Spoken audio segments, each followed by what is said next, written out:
Chapter 510. You are just an ignorant kid from the outer wall. How dare you peek at the secret techniques of the Dragon Clan? With the IQ of the people from the outer wall, you want to learn the fighting techniques of our Dragon Clan? Harley felt that Dean was an eyesore. If Her Highness Aisha didn't save your life, then you would have been punished by the Dragon Penitentiary. You would have become the dragon worm's food. Dean was silent. He didn't argue with Harley because it was meaningless to argue with someone who was destined to be a passerby. Her Highness Aisha saved you this time.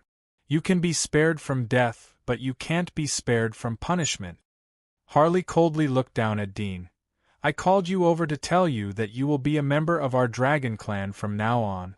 You will never leave the Dragon Clan's territory. Otherwise you will be killed without mercy. Dean wrinkled his brows as he looked up at him. Never leave? Of course. Harley didn't expect that Dean would dare to question him. Not only you will die if you dare to leak out the secret techniques of the Dragon Clan, but the people you leaked will also die. Your family, friends, and everyone related to you will all die. Dean frowned as he continued to ask, Since I'm a member of the Dragon Clan, then won't I have the freedom to leave this place? Harley didn't expect that the kid would dare to use his words against him. He sneered as he looked at Dean's eyes. Ordinary members of the Dragon Clan can leave, but you are just an outer wall member. Do you want to leave the Dragon Clan's territory? It's not that there isn't a way, but it's very simple. You will naturally be granted freedom when you have enough merit. I will recognize that you are a true member of the Dragon Clan at that time. But there was a bit of sarcasm on his face. It's a pipe dream for you to establish enough merits with your ability. How much does it mean to have enough merits? How do I get it? Dean turned a blind eye to Harley's sarcasm. Seeing that he still didn't give up, Harley sneered. It's not much, just 10,000 merit points. The way to obtain it is very simple. You will become a member of the Desolate Dragon Guard. Every time you go on a mission, there will be a random merit reward. Completing different missions will give you different merit rewards. These merit rewards will not only give you freedom, but can also be exchanged for secret fighting techniques, demon hunter dragon armor, and weapons from the ancient era. Weapons from the ancient era? Dean's eyes moved. The people of the Giant Wall naturally referred to the old era. Did the Dragon Clan have weapons left from the old era? What could it be? Guns? Tanks? Cannon? He thought that in addition to firearms, tanks and cannons were impossible to exist. After all, tanks contain the technology to convert diesel into electricity. There was also a computer system. If the dragons could restore the tanks of the old era, then the technology they had mastered behind the scenes was enough to flatten the Giant Wall. Why would they be limited to this small giant wall? I see. Thank you. Dean nodded as he began to ponder. Harley was surprised as he felt a trace of strangeness. The kid seemed to be different from the average person. If it was someone else who heard the previous humiliation, then they would have been filled with resentment or unwillingness. But Dean was extremely calm, as if he hadn't said those words. Well, he is a patient kid. Is he as good at scheming as that little girl? Harley thought in his heart and narrowed his eyes slightly. He had always disliked those who liked to use their brains. They were too good at scheming and not honest at all. They didn't know when they had been betrayed and needed to be on guard all the time. This made him very disgusted. Kid! Harley's voice was slightly raised as he stared at Dean. Dean frowned as he felt the sudden change in Harley's attitude. Your life was saved by Her Highness Aisha. You better never forget that. Harley said word by word. Dean was startled. He looked at him and nodded slightly. Harley deeply looked at him. Moreover, Her Highness Aisha saved your life not once but twice. Twice? Dean was startled as he looked at Harley. Did Harley know about his childhood with Aisha? The second time was me. Harley's words dispelled Dean's speculation. If it wasn't for Her Royal Highness Aisha, who told me to take good care of you, then the first task I would have given you would be the most difficult one. It's what we call the corpse team. Dean was startled when he heard this, but soon understood. He could not help but feel a chill in his heart. It seemed that the enemy he would have to face in the future wasn't just Haley but the entire dragon family. Naturally, this also included those who stood on Aisha's side, like Harley Ka in front of him. After all, he thought that Haley might use him to frame Aisha again. Other people who supported Aisha would naturally consider this point. Naturally, they hoped that the hidden danger would disappear. Aisha's face emerged in his mind as he thought of this. There was a trace of unspeakable feeling in his heart. The girl had considered this point long ago. That's why she specifically told Harley Ka to save his life. Strictly speaking, it was the third time. If you can survive and grow up, then you better remember Her Highness Aisha's kindness. Harley Ka said in a cold tone. Otherwise I'll be the first to not let you go. Of course, if you die halfway, then forget what I said. But the probability is quite high. Although Her Highness Aisha told me to take care of you, but anything can happen outside the giant wall. You may encounter legendary monsters as soon as you get out of the giant wall. It's up to your luck whether you can survive or not. Dean was silent. Chapter 5:11. Yes, Elder. A figure came out from the shadows of the hall. It was a thin youth with pale skin and a handsome face. He looked at Dean. Come with me. Dean nodded, but he was secretly surprised. He didn't see this person's figure in the hall before. Moreover, he didn't see the slightest heat reaction from this person's body. He was like a corpse. This person's blood is cold. Dean's eyes lit up as he followed behind the youth. He was vigilant as he knew that he couldn't rely too much on his thermal vision in the future. He wouldn't be able to perceive monsters or special magic mark. After leaving the hall, Norwich and Dudian left the mountain. They walked along the gravel road and came to another mountain not far away. The foot of this mountain didn't have a magnificent castle like the previous one. Instead, it was a residential building. There were more than a dozen figures inside the building. Their bodies exuded different levels of heat. Some of them had extremely weak heat similar to ordinary people. It was estimated that they were servants or had a special magic mark ability to reduce the body heat. Norwich was a man of few words and remained silent throughout the journey. He paused for a moment in front of the residential building and said, "It's up there. Follow me." Dean followed him along the winding steps to the top of the mountain peak. The mountain peak was like a terraced field. There were residential buildings in each section of the mountain. Some had gardens and courtyards for drinking tea.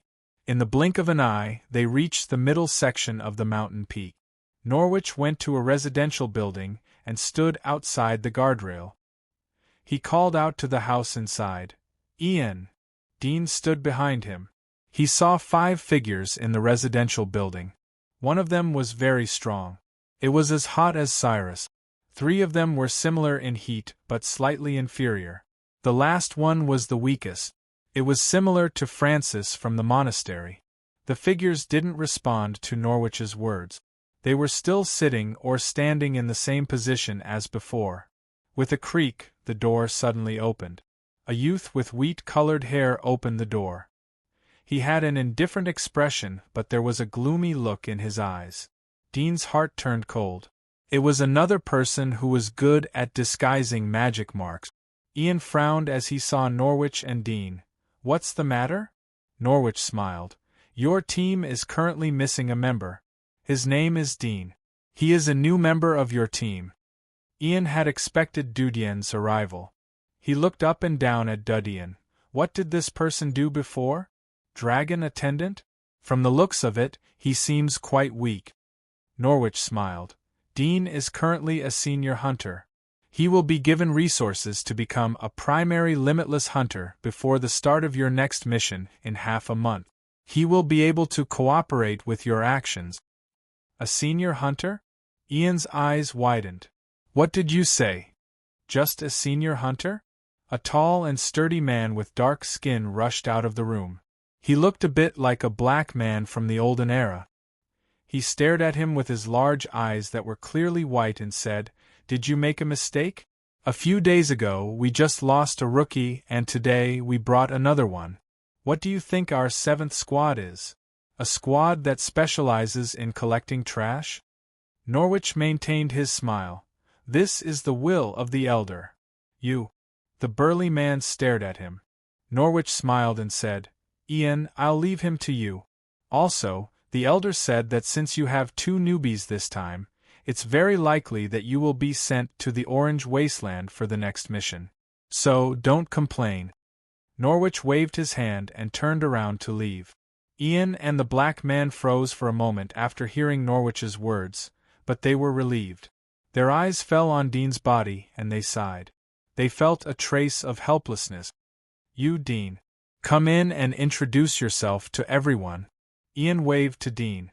Dean obeyed and walked over. After entering the room, he saw that it was extremely spacious. However, the living room was very messy.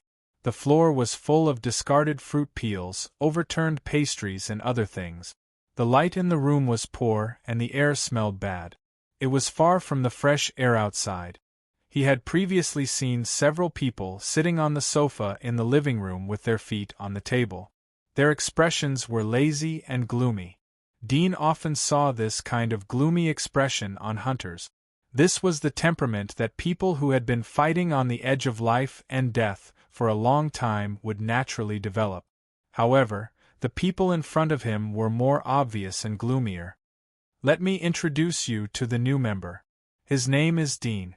Ian entered the living room and sat on an empty sofa chair. He pointed at Dean and said to the rest of the people. The rest of the people bowed their heads and picked their nails. They were lazily lying on the sofa with their hands spread out. They didn't look up at Dean because of his introduction. However, there were 2 people who looked at Dean. One of them was the one with the weakest heat. He was a blond youth with a scar on his face. He looked ordinary, but at the moment his eyes were full of curiosity. At the same time, there was a trace of joy in his eyes. It seemed that he had found his companion. The other one was a slender woman in black. Her expression was indifferent as she quietly examined Dean. "I heard that it's another rookie?" a young man who was leaning on the sofa lazily said. The burly man heard the words and said angrily, "Elder, are you planning to make our team a rookie team? You actually sent 2 rookies. There are only 7 people. Now 2 rookies are rookies. The 5 of us are nannies." Ian was slightly silent. The woman in black who was looking at Dean indifferently said, "Who let Miso die?" Chapter 5:12. The golden-haired youth responded with an "oh" and did not speak again. Dean looked at Ian and asked, "Are you the current captain? What do you mean by Red Wasteland and Orange Wasteland? Are they different areas with different levels of danger?" Ian glanced at him and said, "That's right. The Red Wasteland is very dangerous. It's easy to encounter some high-level demons that the pioneers missed. Even the pioneers could lose their lives in the Red Wasteland if they are not careful." Ian nodded. Dean's eyes flashed and said, "So, the previous Captain Miso was a pioneer?" Hearing this, the eyes of the people in the room slightly turned and fell on Dean. Ian looked at Dean for a while and said, "No, Miso is a high-level limitless like us. However, he has mastered a secret fighting skill, and his fighting capacity is much stronger than ours. He can even exchange a few blows with the pioneers." Dean understood and was surprised.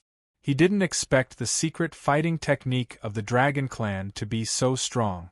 Just by mastering it, he could show disdain for others of the same level. However, the one who died was the strongest and not the weakest. It was ironic. Dean didn't continue to inquire about the cause of death of Miso. He had just joined the team. If he asked about this, it would be easy to touch their sore spot. No one would answer and it would be embarrassing. He directly asked, "You just said that we can get thousands of merit points by completing all the tasks? Are the tasks difficult to complete? How often do we go on a mission? How long does it take to complete each mission?" Ian looked at him. He felt that this newcomer had a calm temperament compared to the previous one. In the battle outside the giant wall, this was undoubtedly an advantage. Although he felt a little annoyed with Dean and the blond youth next to him, but he also knew that they were sent by the elders. It was useless to complain about them. On the contrary, it would create gaps in the team. If they wanted to complete the tasks, they would inevitably need to cooperate with the team. If there was a gap in the execution of the tasks, there would inevitably be some sad situations. Every time we carry out a mission, our superiors will assign us a main mission and a few side missions. We can choose to complete these side missions and get extra rewards, but it will take up a lot of time. In the barren area, every second we spend in the barren area is one step closer to death. No one can predict what will happen in the next second, so we usually only do the main missions that we must complete, Ian explained. How often do we go on a mission? Dean repeated. Ian vaguely guessed his intentions, and a meaningful look flashed in his eyes as he said, "Every time a mission is completed, there is a month of rest and adjustment time. If a team member is sacrificed, they will get an extra month of rest, and at the same time, a new team member will be added." Dean wrinkled his brows. "Generally, the casualty rate should be very high, right?" Kid, why are you asking so many questions? If you're afraid of death, then leave as soon as possible." The black man from before snorted. Dean didn't pay attention to him. He didn't even look at him. He just looked at Ian. Ian saw that Dean was waiting for his answer. "Yes, the casualty rate is very high. If you are lucky, then the whole team can come back safely. If you are unlucky, then it is very common for the whole team to be destroyed." Dean nodded and asked, "What if the main task is not completed? How many merit points are there for the Red Wasteland task?"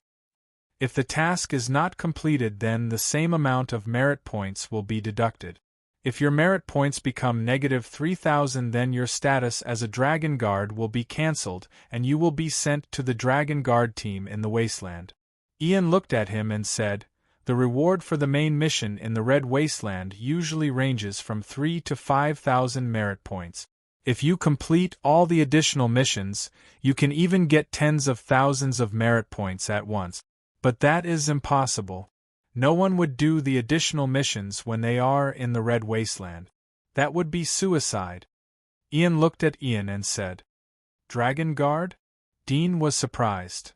"Yes, the job of the Dragon Guard is to follow the Saints to guard the Wasteland. The death rate is very high," Ian said.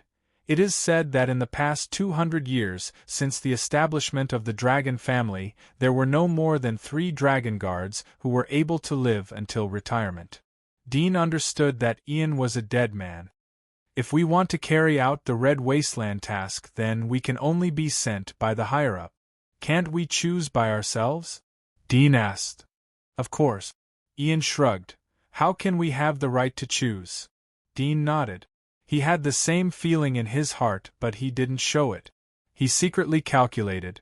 The rest time for each task is 2 months.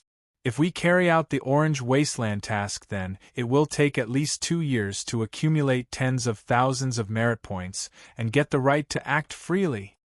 2 years was not a long time for an ordinary teenager who was about to turn 18 years old. It was just a memory of the green years of life. But for him it was undoubtedly a long and fatal time. It was absolutely a pipe dream for him to live for 2 years when he could encounter Haley and Aisha's supporters at any time. Moreover, after 2 years he would accumulate enough merit points which would make him stronger. This would definitely arouse Haley's killing intent. After all, in her opinion, he was already on Aisha's side. "I have to find a way to sneak out and produce the new invention." Dean's eyes flashed as he pondered in his heart. Honestly, completing the task to get merit points was simply taking his life as a joke. "You have just come to report. There is an empty room above. You can live there in the future," Ian said to Dean. "Your resources will be sent soon after half a month. Be sure to master the ability to improve. Don't play abnormally in the battle. If you have nothing to do, then you can find us to learn from each other." Dean looked at him. He knew that Ian was thinking about the team. Ian was worried that he wouldn't be able to master the soaring strength and newly acquired ability after he was promoted from senior hunter to primary limitless. "I will master it myself," Dean said. It was inevitable that his magic marks would be exposed if they were to learn from each other. Most importantly, he was also worried that if he suddenly promoted to primary limitless, then he would kill them in case he couldn't control his strength well. Eugene was stunned for a moment, then he smiled and said, "Sure, I was also worried about being alone." With that, he opened the door completely. Dean entered Eugene's room and looked around. It was similar to his own room. There were almost no decorations. He looked at Eugene, who closed the door.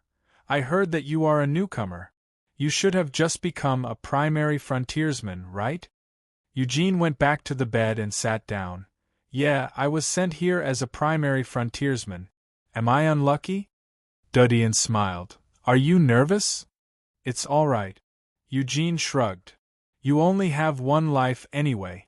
It doesn't matter if you die." Dean heard his funny words and smiled. "It's too boring to die like this.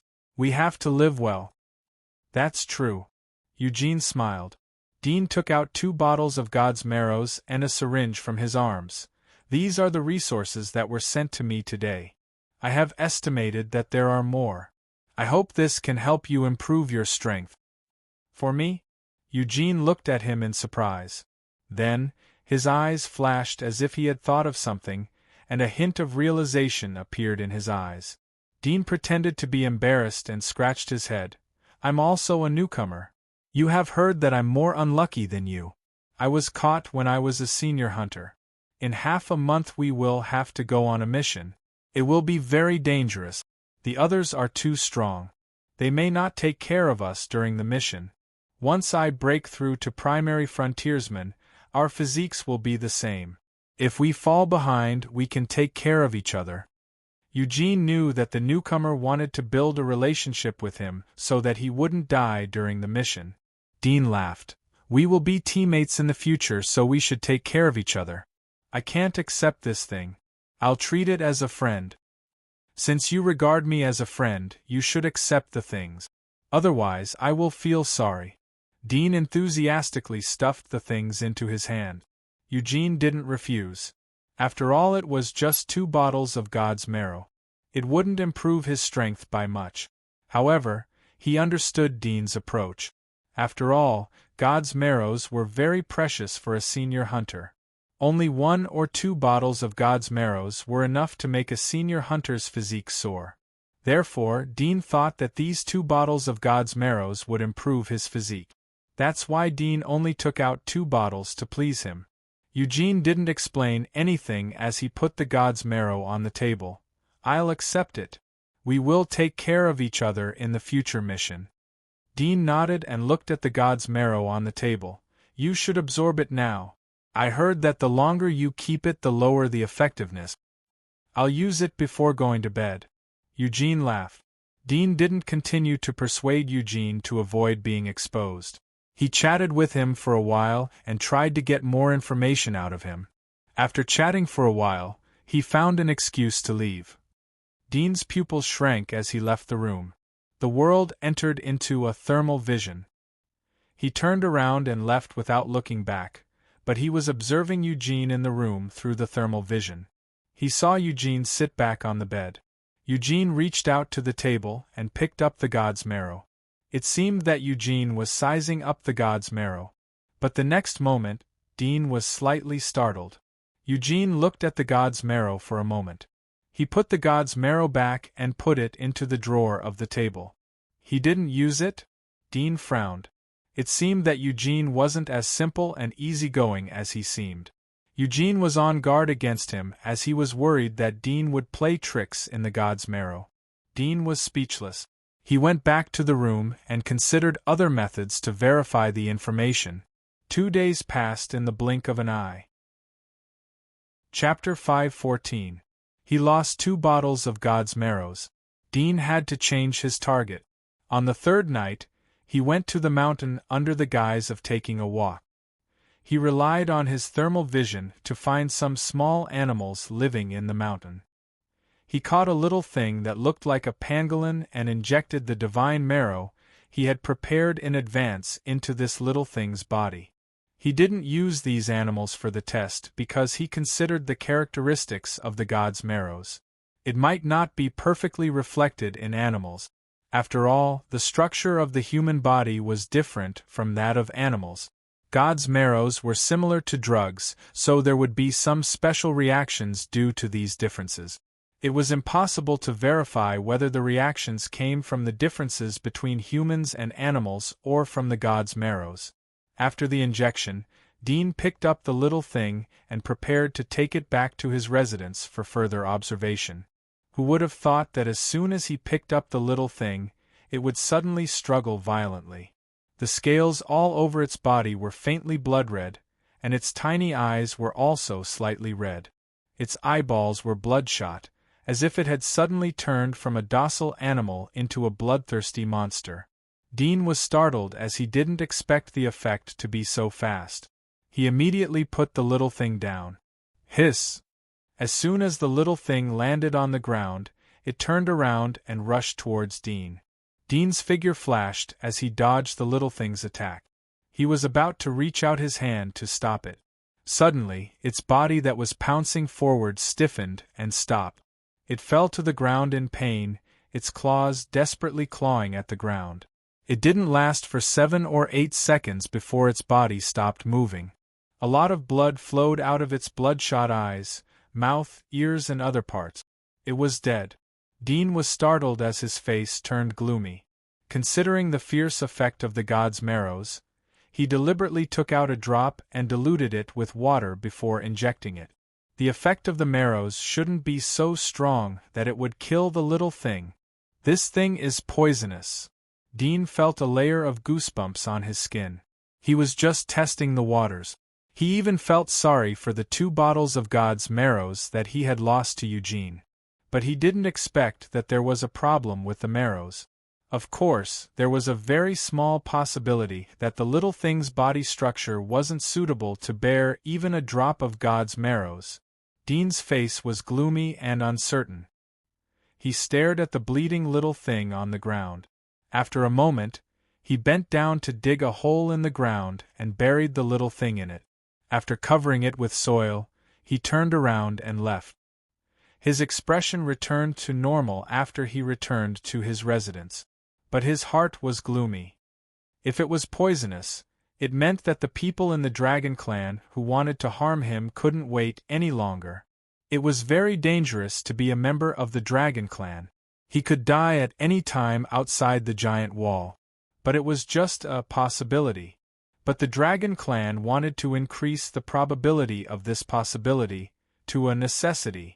The person who framed me must be the one who came in contact with the god's marrow. I can't investigate this with my current identity. I can't be sure if it's Aisha's supporters or Haley's people who did it. Dean thought quickly, but if I were Haley, I wouldn't do that. After all, in her eyes, my existence is an important chess piece. It's more likely that the people who supported Aisha did it. They want me to die and not implicate her. There was a trace of anger in his heart as he thought of this. Although he understood these people's way of doing things, but if he hadn't been deceived by Hathaway so many times in the prison and in the 9th area of the Dark Church, he wouldn't have been so vigilant after being deceived by Hathaway once. Without his vigilance, he would be completely screwed this time. It seems that the Dragon Clan doesn't want to let go of any opportunity to put me to death. Dean smiled as he greeted Eugene. He went back to his room and closed the door. The smile on his face disappeared as he looked at the box of God's marrows beside his bed. His heart was filled with anger and regret. He wouldn't use this batch of God's marrows again. This meant that he had lost the resources to enhance his strength. It seems that I can only rely on these parasitic soul worms. He looked at the 8 bottles next to the box. There was a parasitic soul worm in each bottle. These parasitic soul worms couldn't be kept for too long. At this moment the 8 worms didn't feel as energetic as before. They were lazily lying in the bottle. Occasionally they would move or gently wriggle. Relying on parasitic soul worms could be used as nourishment to enhance the physique. However, this method was too wasteful. After all, it was very difficult to encounter a named monster, let alone kill one. However, at this point, Dean couldn't care so much. Before going to the wasteland, he must enhance his strength as soon as possible so that his life would be more secure. After all, outside the giant wall, accidents could happen. Just like when he was just a scavenger, in the area that had been cleaned by the hunters, he still encountered a powerful festie and almost lost his life.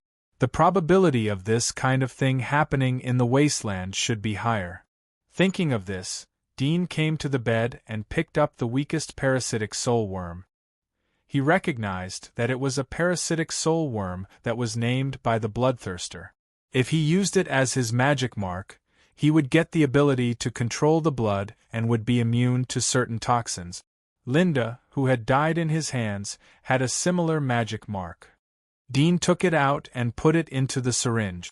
He began to absorb it. There's a problem in the god's marrow. They shouldn't do anything to these parasitic soul worms. Moreover, it would be more complicated if they did something to the parasitic soul worms. Dean was a little relieved after absorbing these parasitic soul worms. Of course, if there was a problem with these parasitic soul worms, he could only admit defeat. Soon, the first parasitic soul worm was absorbed. Dean continued to absorb the second one. When he was captured by the Dragon Clan, he was close to the limit of the senior hunter's bottleneck. At this moment, after absorbing the first parasitic soul worm, he had completely reached the bottleneck state. The remaining 7 parasitic soul worms could be used as energy to activate the magic mark. The night was getting darker. 7 parasitic soul worms were injected into Dean's body one after another. The splitter's magic mark on his chest was still as black as ink. Its shape didn't change and it didn't fill up. Dean could not help but wryly smile when he saw such a reaction. Last time when he evolved to Senior Hunter, he realized that the number and quality of parasitic soul worms needed to activate and evolve his legendary deified magic marks were higher than other magic marks. Now, it seemed that an ordinary rare magic mark only needed 8 rare parasitic soul worms as nourishment to activate it to become a primary limitless one. However, he reckoned that he would need a lot more. He might even need rare quality parasitic soul worms to have a stronger effect. However, rare parasitic soul worms were rare and hard to come by. Not to mention nourishment, they were even rare to be used as magic marks. It seems that it's far away to become a primary limitless being by relying on the cultivation of the Dragon Clan. Dean thought in his heart. This time he was given such rich resources, but next time he might not get them. He had to rely on his own merits to exchange for them. However, this method of using merit points to exchange for items, and having people use items to exchange for merit points, was nothing more than a method and trading system established by those in power to enslave workers. If one followed the rules, one would never be able to leave this circle, because the biggest beneficiary was always the terminal. He touched the magic mark on his chest and put on his clothes again. He sighed in his heart. He was probably the first person among the dragon guards to enter the wasteland as a senior hunter. He looked at the box in front of his feet. His eyes flashed slightly. The next day, dawn had just risen. Ian, the black man, Ruby, and another woman in black named Rosemary were sparring on the training ground behind the house. The newcomer, Eugene, was watching from the side while the other 2 were sleeping soundly in their respective rooms. Dean woke up and had breakfast. He came to the training ground to say hello to Ian. Ian saw Dean and jumped back to avoid Ruby's punch. "Little Dean, do you want to come and play?" "No, I haven't used up the god's marrow. I'll wait until I become a primary limitless being." Dean shrugged. "You guys play first. I'll go out." Black man Ruby tilted his head and grinned. "Little guy, you should learn from Eugene. You'll get used to being abused." People grow the fastest when they're abused, don't you think so? I'm not a sadist. Dean turned around without looking back. Ruby laughed. He didn't notice that Dean didn't say masochist, but sadist. Dean could hear the sound of Ian and Ruby fighting behind him as he walked out of the training ground. He didn't stop as he went to the top of the mountain. He pretended to be careless as he took out the god's marrow from his clothes. He dropped it on the steps of the mountain or on the grass. These places were not hidden but not very conspicuous. It seemed as if they were left behind. Dean continued to throw the god's marrows all over the mountain after strolling around. He met other dragon guards along the way, but they didn't take the initiative to greet him as they didn't know each other. He returned to his residence after throwing the god's marrow. He put the rest of the god's marrow into his clothes and put it all over the mountain. Don't blame me if I can't find out who the Dragon Clan wants to kill me. Dean's eyes flashed coldly. As the saying goes, every debt has its debtor. But since he couldn't find the creditor then, he could only wait for the creditor to take the initiative to find him. As for the truly unlucky ones, they were the ones who picked up the god's elixir and used it because they were greedy for small gains. He knew that these people were innocent, but he still had to do it because it was beneficial to him. This thing was given by the Dragon Clan. Blame the Dragon Clan.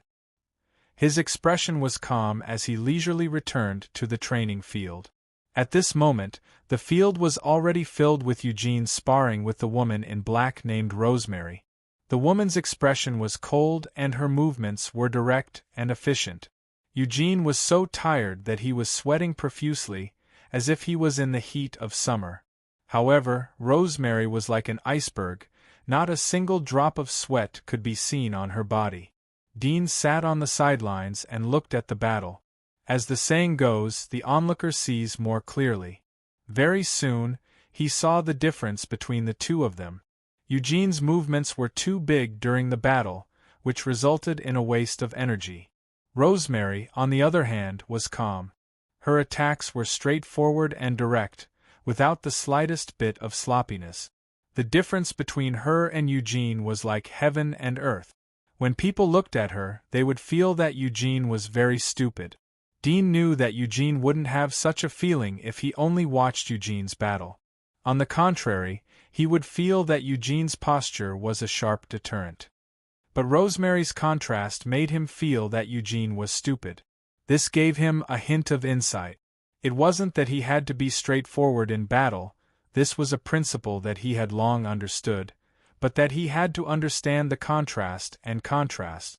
This might be a simple principle, but if it was put to use, it would become a very sharp weapon. Light needs to be set off by darkness.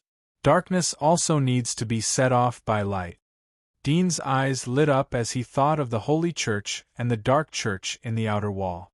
The monastery used such a simple truth that everyone understood. But when it came out, there would be two contrasting organizations. All the geniuses of the outer wall would join the Holy Church, while those who liked to be independent would choose to join the dark church.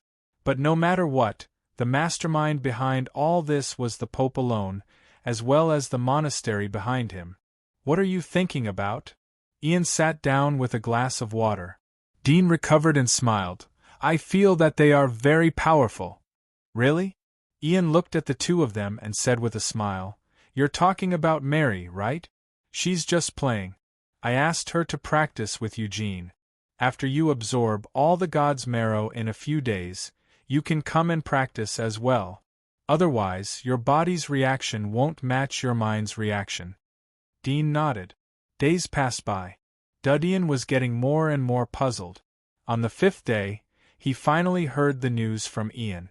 2 members of the 13th Squad were poisoned and were sent to the rescue center. They couldn't perform the next mission and had to be filled with new people. The news spread quickly as they lived on the same mountain. Other teams also knew about the matter. After hearing the news that Ian brought back, Ruby, Rosemary, and the others looked at each other with a strange expression on their faces. The dragon guards were poisoned? On this mountain, the only possibility of being poisoned was food poisoning, right? But How was that possible? If it wasn't, then it meant that someone intentionally poisoned them. Moreover, the possibility was higher. He realized that the evidence he had given was the truth, but it was tantamount to a lie if it didn't make sense logically. He didn't want to argue with Dean. As Dean had said, it was the simplest and most effective way to torture him. But he didn't expect that Elder Harley would protect Dean. Didn't that simple-minded fool know that Dean's existence was a hidden danger to Aisha? Ian and the others secretly nodded as they heard Dean's words. Indeed, they would never do such a thing unless Dean was a madman. But after these days of contact with Dean, Ian knew that Dean's mental state was very normal. This could only mean that Dean had offended someone. They had long since become accustomed to this sort of thing and were inured to it. The short man's eyes were gloomy as he saw everyone looking at him. He couldn't say anything about Dean's identity, as it was related to the change of Saintess and the reputation of the former Saintess Aisha. He was the only one who knew about the poison in God's marrows, so he couldn't say it. He could say that Dean's smell was on the bottle, which could prove that the God's marrows were Dean's. But the smell could be added. As long as they could find Dean's clothes, then the God's marrow would be stained with his smell. Such evidence was too weak.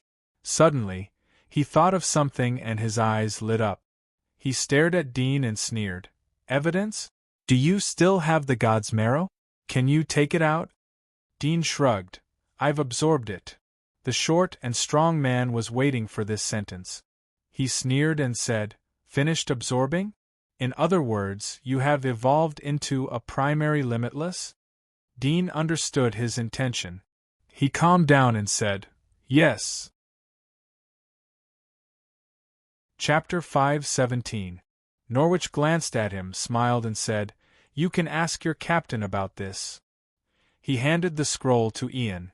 This is the pattern of the mysterious footprint and the mission record.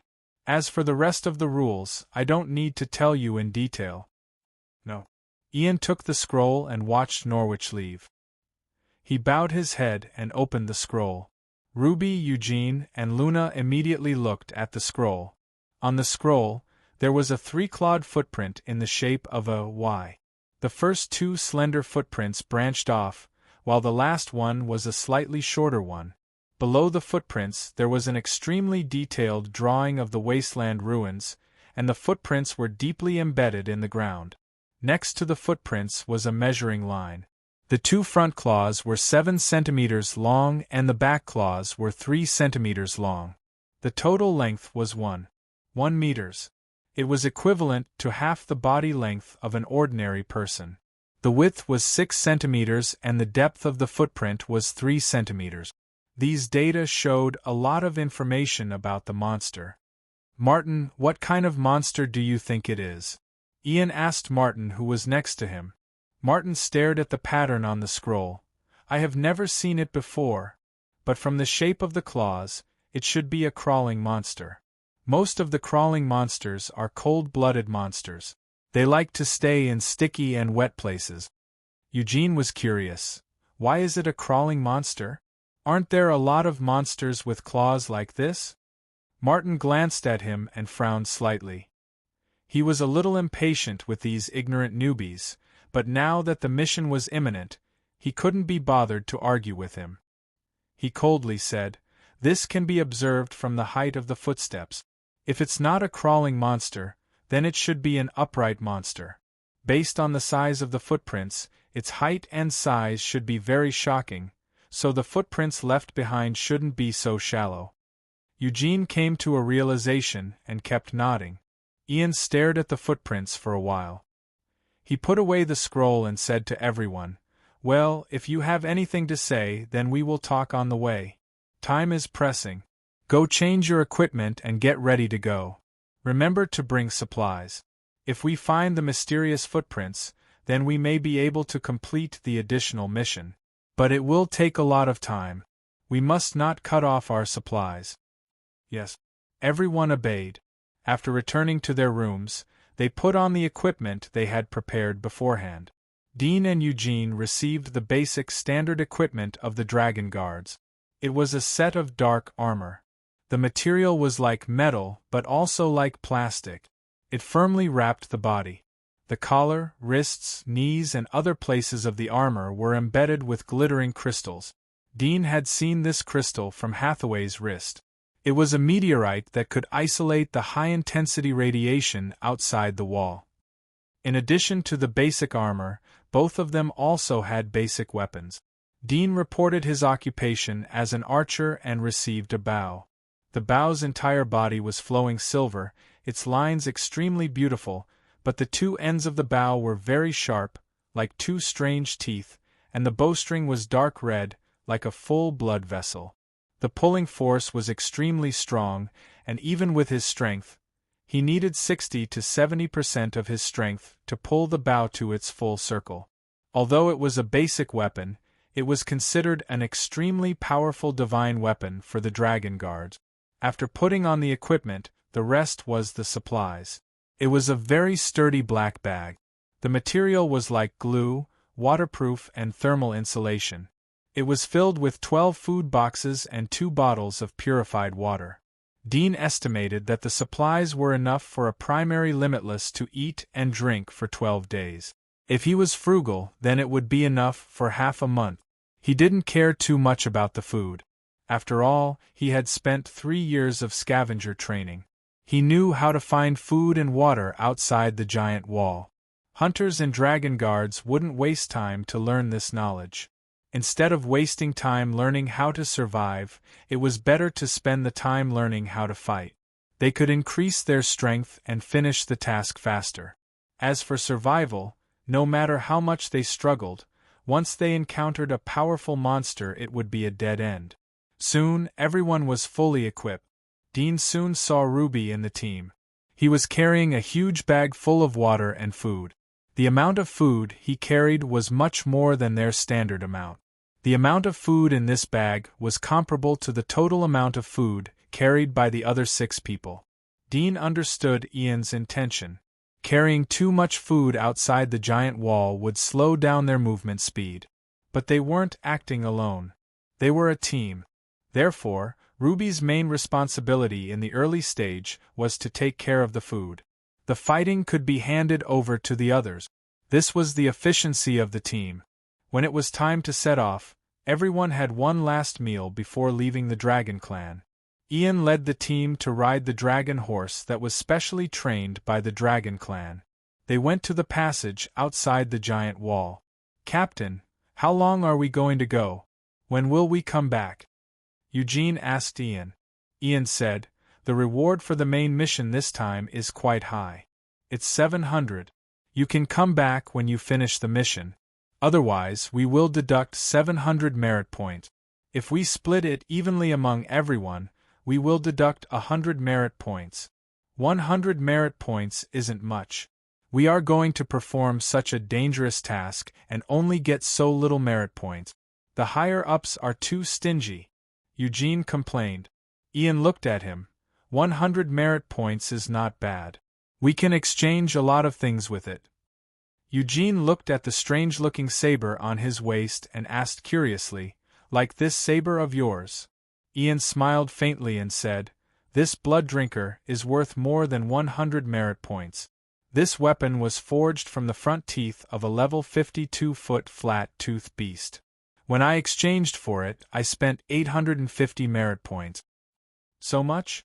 Eugene was speechless. "What's so special about this sword? It can cut iron like mud? My saber seems to be able to do the same." Ruby rolled his eyes as he heard Eugene's ignorance. "What's the use of your broken sword? It can't cut through monsters that are above level 50. Cut iron like mud? What's the big deal about iron? The skin and scales of these monsters are many times harder than iron. Moreover, a broken knife like yours would break under the claws of these monsters. Do you know how hard it is?" Eugene heard him choke and was stunned for a moment before he came to a realization. Dean felt strange in his heart. Although Eugene was a newcomer, it seemed that he didn't know anything about the battles outside the giant wall. Had he never been outside the giant wall? "Captain," Eugene suddenly thought of something and asked curiously, "What are the first and second additional missions that person mentioned?" Ian held the reins and galloped through the wilderness. Without turning his head, he said, "The first and second additional missions are old missions. Almost every time we carry out a mission, these two additional missions are there. They are permanent missions. The first additional task is to find relics or ruins. As long as you provide clues or directly provide the coordinates of the ruins, then you will get a huge amount of merit points. The second task is to collect a plant called dragon grass. It is said that it is the dragon worm's favorite food. Each dragon grass can be exchanged for 10 merit points." Eugene was taken aback and asked, "A relic from the ancient era? What was a relic from an ancient era? Are they the ruins outside the giant wall?" Ian replied, "Of course not. Those ruins have been scrapped. Even the copper and iron in the ruins have been corroded by the rain. What we are looking for are the remains of human corpses or items that haven't been damaged in the past. These ruins are generally sealed and hidden in the ground or in some mountains. If these people survived, then there would be a continuation of civilization." Dean thought of the giant wall. There was a trace of thought in his mind. The giant wall was also a shelter. Moreover, it was more solid than the shelters he had seen on TV. It was not so much a shelter but a defensive barrier. He couldn't confirm whether the barrier was built by the world government or by the survivors after the disaster. However, from the additional task of the Dragon Clan, it could be seen that the Dragon Clan was looking for the things of the old civilization. They wanted to get the fire of the old civilization. Only enough benefits can drive the actions of the people in power. Dean thought in his heart. If the Dragon Clan didn't taste the sweetness, then they would never issue such an additional task to every Dragon Clan guard. Thinking about this, Han Sun suddenly felt an urge to find the shelter he had once lived in. He wanted to see what it was like inside and see the people who were wearing the same clothes as him. Eugene looked at Ian curiously. "Will there be a lot of merit rewards if we find the ruins?" Ian nodded. "The reward is high, but the probability of completion is very small. It's like the probability of winning the grand prize. So don't have any expectations. If we can find it by chance, we'll be lucky. If we deliberately look for it, we'll probably have to stay in the barren area for a year and a half and still not see it. Moreover, it's another matter whether we can survive there for that long." Eugene smiled and said, "So, it's all about luck in the outside world. Luck is the key, but not everyone has it." On the other side, Rosemary, who was dressed in tight-fitting black clothes that accentuated her curvaceous figure, said calmly, "But strength is controllable, and it's more trustworthy." Martin, who was riding beside Ian, said, "The giant wall is in front of us. Get ready." Luna chuckled, "Don't talk too much. It's one of the ways to save physical strength. Little Gold, you should learn from Little Dean." Eugene smiled. "Don't call me Little Gold.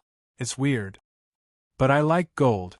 The light of gold is the most beautiful." Luna laughed.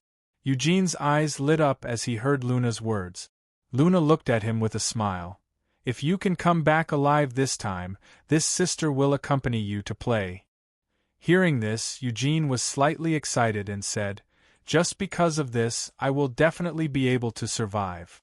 It didn't take long for them to arrive in front of the towering giant wall. The dragon territory itself was located in a remote area. The dragon horse's speed was also very fast. After leaving the dragon territory, they directly entered the wilderness suburbs. At this moment, it only took them less than half an hour to reach the giant wall. Everyone stopped talking and laughed as they looked at the towering wall. The atmosphere of the team gradually became serious. There was a passage in front of the giant wall. There were 2 teams of knights wearing golden armors at the entrance of the passage. All of them were wearing dragon badges. Ian dismounted first and handed the reins to a knight. He showed his Dragon Guard medal to a middle-aged knight and said, "We are the 7th Dragon Guard team. We are on a mission. Please open the door." The middle-aged man had expected it when he saw the dragon horse they were sitting on. He checked the medals of Dudian and the others. After confirming that there were no mistakes, he waved to the guard to open the door of the passage. Ian took the lead and went in. Martin, Ruby, Rosemary and others followed behind him. After entering the underground tunnel, he passed through a long dark corridor and arrived at the other end of the tunnel.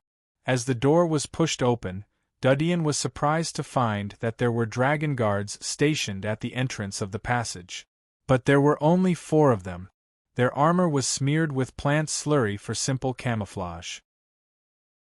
Chapter 5:19. Dean looked back at the giant wall. According to the previous route, he was on the west side of the giant wall. He had to go straight to the left side to reach the outer wall area. At the intersection of the western corner, and along the northern side of the giant wall, was the giant wall passage. He could find Sergei there. I have to find a way to meet Sergei on the way back. Dean's eyes lit up. He wanted to continue the experiment of his new invention, but it wasn't feasible in the 9th region. He had to transport the materials outside the giant wall and establish a stronghold outside the giant wall to produce the new invention. Although some of the molds made before would be invalid, but he had the previous experience, so the time for the second production would be greatly shortened. Moreover, he was ready to secretly build an experimental factory in the slums if he continued to produce the new invention. He needed an open and secret place to produce the new invention. Now it seemed that the desolate area outside the giant wall was obviously more suitable than the slums. Moreover, he didn't need to worry about the harm caused by environmental pollution, which would attract the attention of other forces. Keep up, Xiaodu. Your ability is thermal vision. If you sense any monsters, remember to warn us.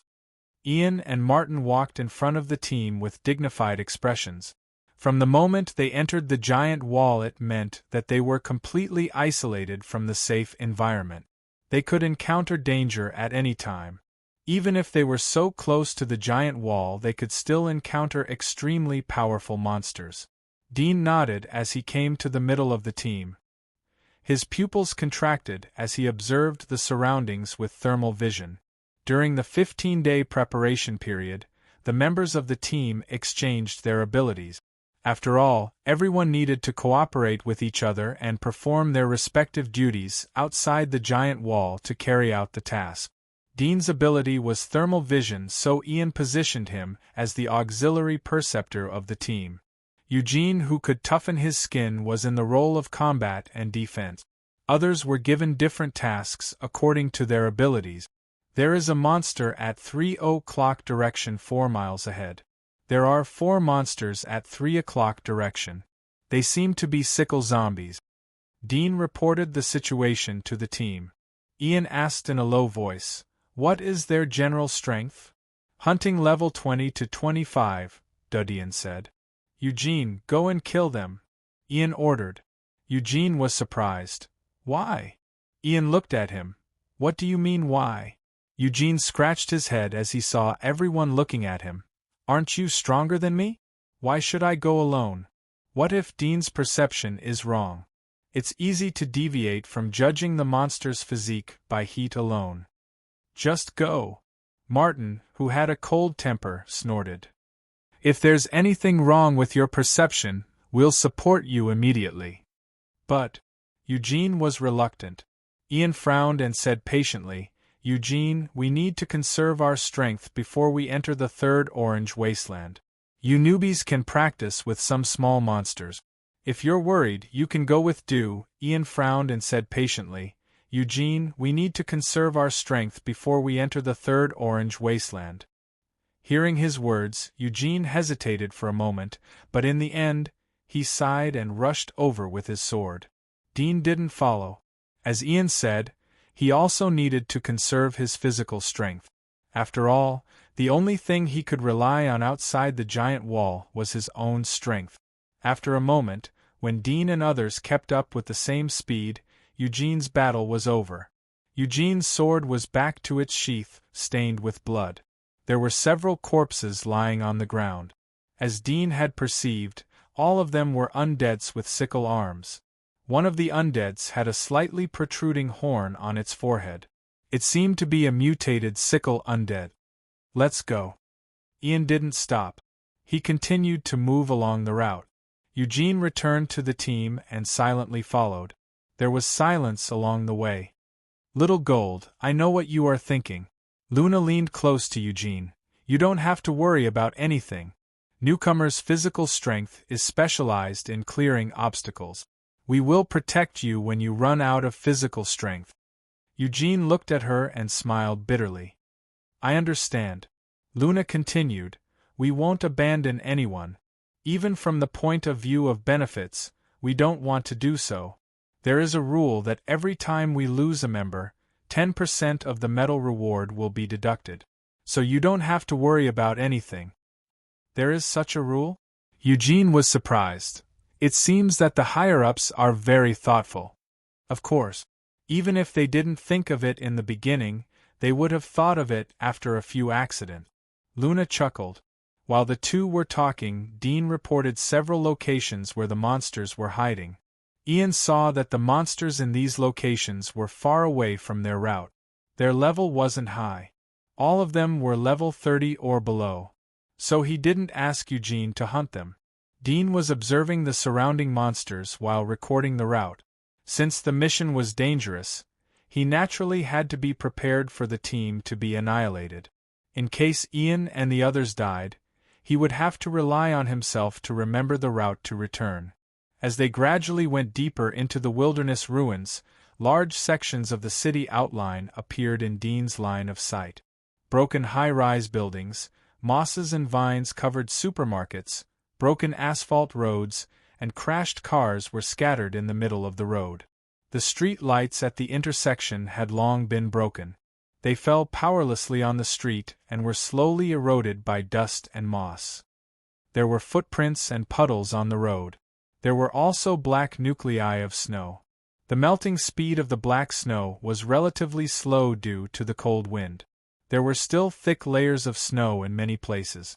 It looked quite gloomy and dark. We will reach the orange wasteland after about 80 kilometers. Ian turned to Luna and said, Do you still have your scent? Did you sense any large monsters? Luna shook her head. The smell is still there. It hasn't been destroyed. Ian nodded. He looked at Dean. Report to me as soon as you sense any movement. Do you understand? Dean nodded. He looked at Luna. Her ability was also a kind of perception ability. But it was different from simple perception. Her ability had the effect of luring enemies. Her body could secrete urine with a special smell. This urine could be used as a road sign to mark the area. It could also lure some high-level monsters. These monsters would mistake it for the smell of their favorite food. Once the smell was destroyed, it meant that there was a high-level monster. Of course, this was only one of Luna's abilities. Her speed was increased by her ability, so she couldn't be underestimated. She was far better than people with the same physique. In addition, her sense of smell was also very sensitive. It could be said that she was the trump card of this team. Take a break and replenish your physical strength. We will enter the wasteland soon. Ian said. Everyone stopped. Ruby put down the huge backpack on his back and untied it. He took out food and water from it and handed it to the people who came to collect it. His food was the priority, and the food in each person's backpack was the last supply. From the giant wall to here, they had been rushing for the whole morning. Although they had eaten before departure, but they had been in a state of tension along the way. Their bodies had consumed a lot of energy. They were a little hungry. Soon, everyone finished eating. It only took them less than 5 minutes to finish, and that included rest time. Chapter 520. Wait. Luna raised her hand as they were about 35 miles away from the wasteland. Everyone's heart trembled and they stopped in their tracks. Ian turned his head to look at her with a serious expression. He asked in a low voice, What's wrong? There is a smell of blood. Luna gently sniffed and frowned. It's coming from the 10 o'clock direction. It should be the smell of human blood. Human blood? Everyone was shocked. Eugene whispered, "Is there another team in front?" "It's possible." Ian's eyes lit up. He looked at Luna. "Can you smell the smell of a monster?" "There is a damp and fishy smell. It should be left by a monster," Luna said. Ian pondered for a moment. "Let's go and take a look." Everyone looked at each other, but no one objected. They controlled their footsteps and sneaked towards the place that Luna had pointed out. Dean used thermal vision to carefully observe the surroundings. In addition to some mice and small monsters in the ruins, he didn't see any high-level monsters with dazzling heat. They arrived at the place that Luna had pointed out after more than 10 minutes. It was a wide square. Several towering buildings had collapsed and only half of them were left standing. The windows of the buildings were broken and the concrete had faded. It looked like a shriveled skeleton. The place where the smell of blood came from was an open space on the side of the square. Everyone confirmed that the surrounding environment was safe. They quietly approached the place. They saw a young man lying on the ground. He was wearing the basic armor of the dragon guards. Only the lower half of his head was left. His eyes were gone from the nose bridge. His brain was scattered on the ground. There was a huge wound on his chest. Everyone's face slightly changed as they saw the tragic scene. Dean frowned. From the color of the blood and the softness of the brain, it could be seen that the person had died less than half an hour ago. In other words, he had died 20 minutes ago. He quickly looked around and immediately saw a few sharp claw marks on the ground. In addition, a few moss-covered cars had been overturned, and some had crashed into the walls of the square, leaving a few wet tire marks on the ground. Martin suddenly squatted down and looked at the dragon tattoo on the man's arm. He tore it open and saw the name embroidered on the back of the dragon tattoo. His expression changed and he whispered, "It's Tommy, the quick blade of the 5th Squad." Ruby was surprised. "Tommy? How was this possible? He actually died here? This is not the barren area." Ian looked at the body for a while and then looked around. His eyes were vigilant and solemn. He said in a low voice, "He must have been chased by something from the wasteland. He couldn't shake it off, so he was killed." Luna looked at Dudian. "Did you see anything?" "No," Dudian replied. Luna said to Ian, "We can't stay here for long. We have to leave immediately." Ian nodded and looked at the corpse on the ground. He sighed and said, "Mary, burn his body. Don't leave it to those filthy monsters." "Yes." Rosemary took out kerosene from her pocket and was ready to light it. Dudian quickly said, "Don't." The others looked at him. Dudian said, "He died not long ago, so the monster shouldn't have gone far. If it is a cold-blooded monster, then I'm afraid that it will be stimulated if we light a fire here." Rosemary's face turned cold. "There are 7 of us here. Even if it appears, we can deal with it. Moreover, we can help Tommy to get revenge." "What are you afraid of?" Eugene said. "I think Dudien's words are reasonable. Although we can deal with the monster, but shouldn't we save our physical strength? Isn't it not cost-effective to waste our physical strength for such a thing?" Rosemary opened her mouth to speak, but Ian raised his hand to stop her. There was a trace of complex color in his eyes. "Dudian is right. We shouldn't stay here for long. Let's go." Rosemary was startled as she looked at the corpse on the ground. She put away the kerosene in her hand and left with the team. Not long after the crowd left, 2 dark red lights slowly appeared in the shadow of a dilapidated building. The monster didn't eat Tommy, it just killed him. Tommy must have angered it, so it killed him to vent its anger, Martin analyzed to Ian in a low voice as they moved forward. His words were also heard by the rest of the team. Ian nodded with a serious look in his eyes. Generally, high-level demonic creatures are territorial and won't easily stray too far from their territory. However, this demonic creature chased him all the way here. This is very scary. Yes. Martin narrowed his eyes. It should be a monster that specializes in hunting other monsters. It has a weak territorial nature. Wherever there is food, that is its territory. I hope we won't meet it. Ian looked back at Dudian. Fortunately, you reacted quickly. Otherwise, we would have gotten into unnecessary trouble. Our losses would be very big. Dudian smiled as he saw Ian praise him, but his mood was dignified. He noticed that the impact of the battle wasn't big. It showed that the battle ended quickly. It showed that the monster that killed Tommy had the absolute power to crush Tommy. But it let Tommy run out of the wasteland. It was very unusual. Dudian could only think of one possibility. That was that the monster used Tommy as a bait. During the chase, they wanted him to escape back to his territory so that they could capture him in one fell swoop. If that was the case, then it showed that the monster's IQ was very high. The only advantage that humans had over monsters was wisdom.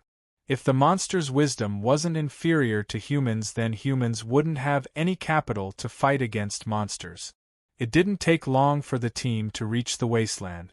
Dean and Eugene wouldn't have known that they were in the wasteland if it wasn't for Ian's explanation. This wasteland was similar to the areas outside.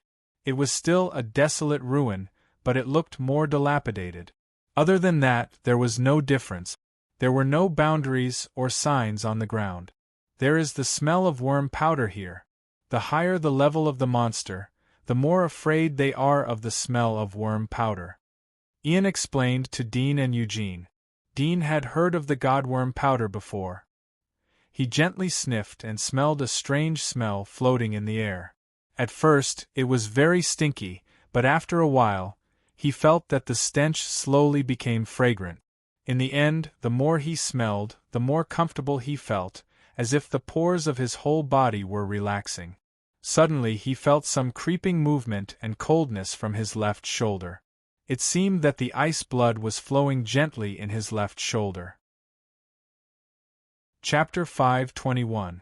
Since the advanced monsters are afraid of the worm powder, then why don't we carry some with us? Wouldn't we be able to avoid encountering advanced monsters?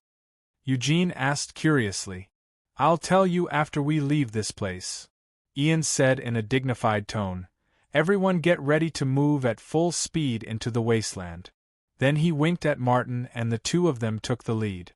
They quickly crossed the border and entered the wasteland, moving forward in a straight line. Dean's eyes lit up as he followed them. He noticed that in the vicinity of the divine worm powder, there were quite a few red heat spots, especially in the soil, in the wreckage of the ruins, and in the dense grasses. Luna, Dean, report immediately if there is any situation, Ian said in a low voice. Luna and Dean nodded and followed behind them. They were in the middle of the team. Ruby, Rosemary and Eugene were at the back of the team to protect Dean and Luna. In the wilderness, the team would focus on protecting the teammates who had good perception. There are monsters at 2:30 o'clock. There are monsters at 10 o'clock. On the way, Dean constantly reported the location of the monsters he would encounter along the way. As for the monsters that were farther away, there was no need to report them. In the blink of an eye, they had been in the wasteland for 7 or 8 minutes. Although they would occasionally encounter monsters, they would choose to take a detour, but they were still more than 30 kilometers away from the border. Ian and Martin led the team to reduce their speed. Their physical consumption was relatively large, so they needed to recover in time to maintain the best state. After slowing down, Ian took the time to answer Eugene's question. Although the divine worm powder can repel high-level monsters, it is a fatal temptation to ordinary monsters. Usually, a large number of ordinary monsters gather near the border. Of course, the ordinary monsters aren't the level 7 or 8 monsters that inhabit the green wasteland, but the ordinary monsters in our area. Eugene was startled for a moment before he understood. He rolled his eyes and said, "If that's the case, can't we use the divine worm powder as bait to make a trap to catch all these demonic creatures in one fell swoop? This way, the speed at which we clear out the monsters should be many times faster." Ian nodded and said, "The idea is good. Some people have thought about it, but it is very difficult to make a trap that can kill monsters above level 30. The materials needed are too many. The risk of transporting these materials from the giant wall is too great. Little Dew should be clear about this. You are a hunter, so you should have learned how to make traps, right? Dean replied. Yes, if it's just to make traps to kill level 10 monsters, then using the resources in the wilderness, I can barely do it. The so-called trap was nothing more than using the destructive power of the surrounding environment to deal with the enemy. In this wilderness, if you want to make a trap, you can only dig a pit or throw a boulder. But such a trap will have a great impact on monsters above level 30. This is also the reason why the hunter profession is not popular among senior hunters. At the limitless level, the role of the hunter profession is reduced because of the environment and the monsters they encounter. They can only cooperate with teammates and sneak arrows from the back. They can't fight alone, and they don't have the ability to be the core of the team. Glenn was an archer at the beginning, but she successfully transformed into an assassin when she reached senior hunter level. Combined with her Black Weaver magic mark ability, she could ambush and assassinate. In the wilderness, she could often lead a team to survive. She could hunt monsters that were much stronger than her own physique. But Dean was still a traditional hunter. He used bow and arrow to fight. He was at a disadvantage in terms of weapons. The higher the physique of an archer was, the higher the requirements for the bow. After all, it wasn't about the accuracy but the penetrating power of the arrow. Accuracy was the basic requirement for a limitless hunter. As for the penetrating power, it all depended on the bow. However, this was only the value of the traditional hunter in this world. Dean had already taken these factors into account when he chose the bow and arrow. For him, there were many ways to trap and kill level 30 monsters or even higher. However, these methods were not suitable to be used in front of Ian and the others as it was easy to expose his details. Moreover, Ian continued, the worm powder has always been managed by the top management. Even deacon-level characters can't touch the worm powder. Let alone ordinary dragon guards like us. Eugene was speechless. Since this thing is so precious, how much did they directly sprinkle it at the border? Isn't it too wasteful? Ian shrugged. Do you think that it is a waste to use resources to cast the giant wall? Hearing that, Eugene immediately understood. The boundary formed by the divine insect powder was like an invisible wall that blocked all high-level magical beasts. Therefore, no matter how much divine insect powder was spent, it wouldn't hurt. However, if it was given to people like them, it would be too extravagant. Captain, why don't we go back and secretly get some worm powder? Eugene's eyes turned. As long as we seal it up, then the smell won't leak. In case we encounter a high-level monster, we can use it. Wouldn't it be a free trump card? It's useless. Ian shook his head. Although the high-level monsters hate the smell of worm powder, but it doesn't mean that it can stop them. Otherwise there wouldn't be monsters sneaking out of the wasteland. When we encountered a high-level magical creature and attracted its attention, even the smell of the divine worm powder wouldn't be able to dispel its desire to hunt us. It was just like how we hated dirty places filled with feces. But if there was gold and treasures in those places, would we still hate them? We will endure the disgust and pick out the things inside. Eugene was startled. He smiled bitterly and said, Looks like I was happy for nothing. If you can think of it, others can too. No one is a fool, Martin, who was walking beside Ian, said coldly. Eugene smiled but didn't speak. I left a mark in front of us. It disappeared. Luna suddenly said. Ian and Martin stopped in their tracks and turned to look at her. Ian asked, How far is it? About 20 miles in the direction of 11 o'clock. Luna frowned and shook her head. It may have been washed away by the rain. After all, I left the mark during the last mission. It was almost half a year ago. Ian's eyes were dignified. Don't be careless. Your mark won't be washed away by the rain. Luna asked, Why don't we take a detour? Ian pondered for a moment as he looked around. They were surrounded by ruins of the city. They could see the outline of dark green mountains in the distance. The sky was foggy and the humidity was high. The Wind Listener is a rare monster in the Monster Illustrated book. Ian frowned. It has a keen hearing and is a rock attribute monster. It can drill into the earth and hide underground. According to the Monster Illustrated book, it likes to live in soft and humid areas. It likes to eat rotten things, including rotten plant leaves, but it likes rotten flesh and corpses the most. This area is the western part of the Third Orange Wasteland. It's also a rather humid area. It should be lurking somewhere around this ruined city. Martin nodded. It will be difficult for us to find it. We can only follow the old rules and let it come out to find us. But it is easy to attract other monsters with similar taste. Everyone get ready for battle. Ian nodded slightly and glanced at a tall building nearby. He immediately climbed up from the outside of the tall building. The tall building was covered with vines and looked as if it was supported by vines. He climbed to the top of the building and looked at it for a while. Then, he returned downstairs and said to everyone, "Go to the west. The fog is thicker there." He took the lead and walked forward. Dean and Luna followed him and were responsible for guiding the way. Along the way, they avoided some scorching hot monsters. Occasionally, they encountered some undead or level 10 monsters. Ian led the team to kill them or shake them off. He didn't deliberately hunt them. Dean followed the team and experienced the work of the dragon guards. He suddenly understood why there were still so many monsters in the wasteland outside the giant wall. Now the reason was clear. The pioneers were only responsible for killing high-level monsters, and the Lemmeter was only responsible for hunting monsters. As for the rest of the monsters, they were too lazy to pay attention to them. It would waste unnecessary physical energy. In the end, these demonic creatures survived and multiplied more and more. Hey!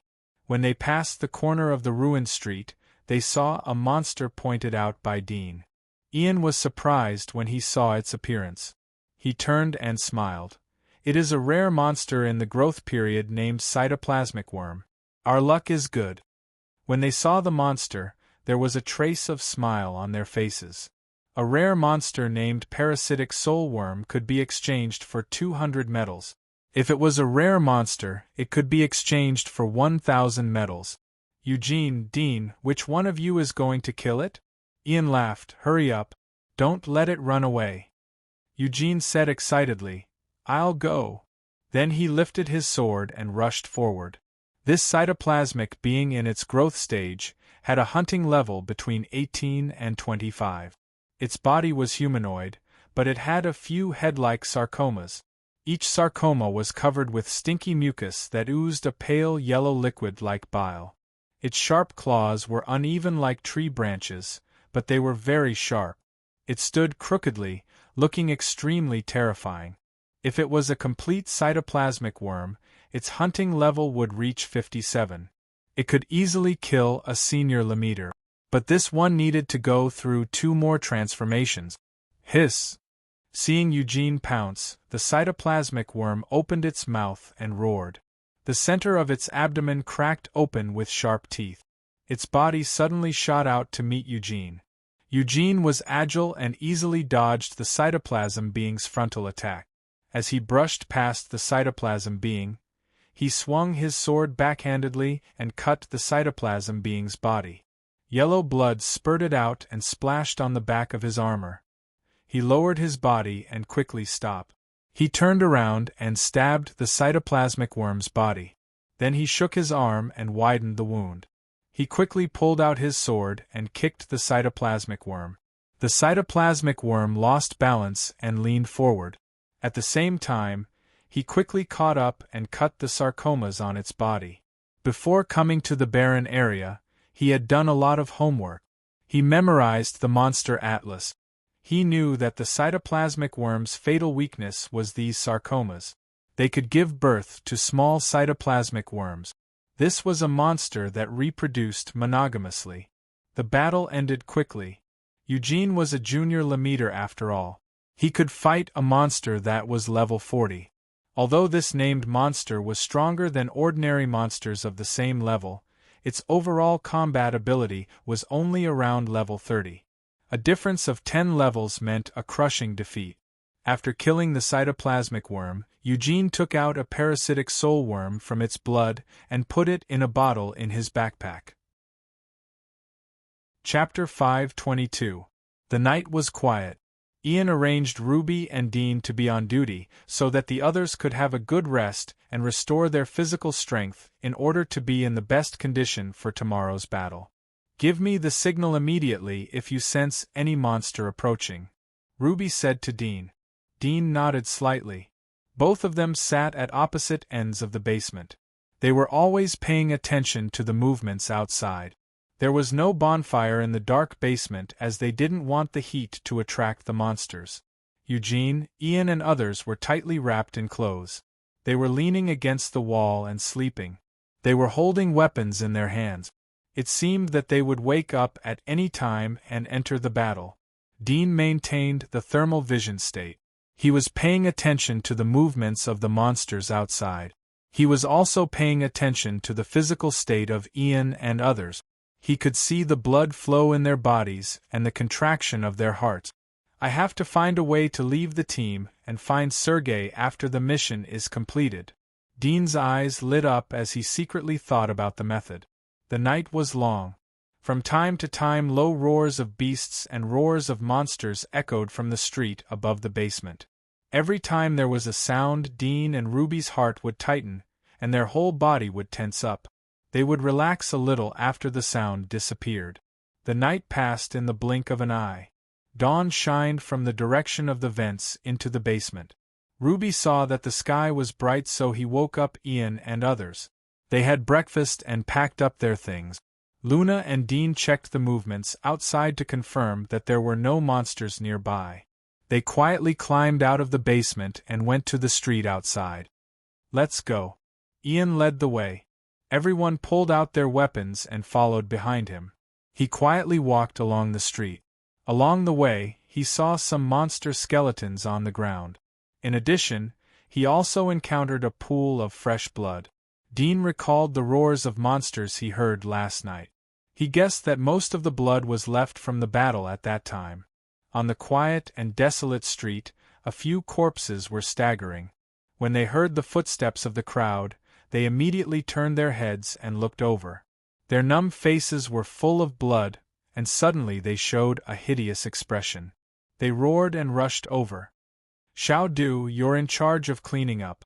Eugene needs to conserve his strength for the battle against the silencers," Ian said. Dean nodded and pulled a white bone from the wreckage of a monster on the ground. He rushed out of the team and killed several undead. The bone spear easily penetrated their skulls. The disparity in physical strength allowed Dean to quickly end the battle without causing much movement. After killing several undeads, Dean held the bone spear and continued to move forward. He shrank into the team to get a sense of security. With a clanging sound, sparks flew out from the friction. Ian's sharp sword slashed the giant black shadow's body and blocked its pouncing momentum. However, he also swayed a little and staggered 2 steps back, almost falling down. Martin immediately stood in front of him. His weapons were 2 black knives. He crossed them in front of him and stared at the black shadow. He didn't rush forward but waited for the team to adjust. Rosemary and Ruby quickly stood in position. Ruby threw the huge baggage on her to the side, pulled out her battle axe and stood on guard. She looked nervous. Dean was able to see the appearance of the black shadow. Its upper body was humanoid. It had a muscular chest, but its head was like an eagle's. It didn't have eyes. Its lower body was like a snake's tail. It had 2 strong arms. There were several sharp flat spurs on the outside of its arms. Chapter 523. Everyone's face changed as they heard Ian's words. They nervously glanced around as their hearts beat faster. Before coming here, everyone had looked through the information.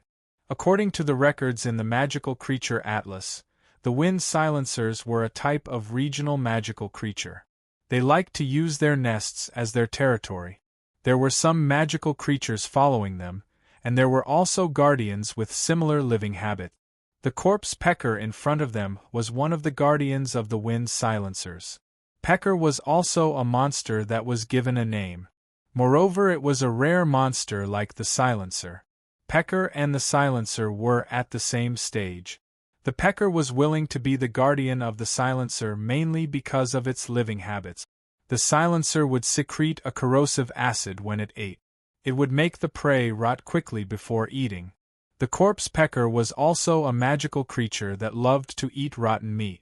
It was the so-called birds of a feather flock together. In addition to similar appetites, the silencer had a keen sense of hearing and the pecker had a strong hunting ability. They were almost one of the best partners among the monsters. Martin licked his lips and whispered, "Ian, watch the surroundings. Don't let the silencers launch a sneak attack. Rosemary, Eugene, both of you cooperate with me to kill it. Newbie Dean, you support us with arrows. Also look around." Eugene's body trembled as he heard his name. Rosemary didn't hesitate to say yes. She stepped out of the team and stood next to Martin. She held her sword and was ready to support Martin. Ian took out his bow and aimed at the pecker. He was ready to support it at any time. Roar. After the pecker was repelled by Ian, the sharp bone spur on the side of its arm was chipped. With an angry roar, the pecker swung its thick tail and pounced on Martin and Mary as fast as the wind. Martin roared as his arms became a lot thicker. His skin turned red as he stamped his feet to meet the pecker. The ability of his magic marks was to increase his strength and heal himself. So even though he had just become a high-level frontiersman, in terms of pure strength, he was comparable to the limit of a high-level frontiersman. Moreover, his self-healing ability was extremely strong, which made his fighting style inclined to the side of not caring about his life. Martin's sword fiercely collided with the pecker's arm. The edge of the sword was caught by the bone spur on the pecker's arm. The corpse pecker growled and raised his other arm to smash the corpse pecker's head.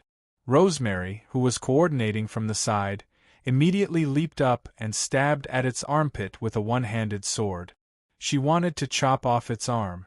The corpse pecker had to turn its arm down to parry the rapier, while its other hand swung to shake off Martin, who was trying to entangle it. Dean aimed the arrow at the corpse pecker's head. He wanted to find a weakness, but the corpse pecker's head was like an eagle's beak. It had a smooth black shell and no eyes or nose. The mouth was hidden under the black shell. It was almost impossible to shoot the arrow directly into its mouth unless he stood under its body and shot. He did not fire his arrow, but waited. According to the Monster Atlas, the size and height of the corpse pecker should only be in the mature stage, and its hunting level should be between 46 and 52. "Eugene, what are you still standing there for?" Ian, who was on high alert, couldn't help but roar when he saw Eugene standing there motionless. Eugene replied in a timid tone, "I don't dare to go." Ian's lungs almost exploded as he heard Eugene's words. "Bastard! What are you talking about? Do you think we can live if something happens to them? Hurry up!" If it weren't for the fact that he had to be wary of the wind listeners who might be lying in ambush in the surroundings, he would have already charged forward with his saber. Eugene bitterly said, "The corpse pecker is around level 50. Even a senior limitless expert may not be able to deal with it. I'm just a junior limitless expert. Wouldn't it be suicide if I go up? Moreover, it will hinder Martin. It's better to stay here." Ian's hands trembled in anger as he saw Eugene's face. Eugene's performance was good and he was very obedient.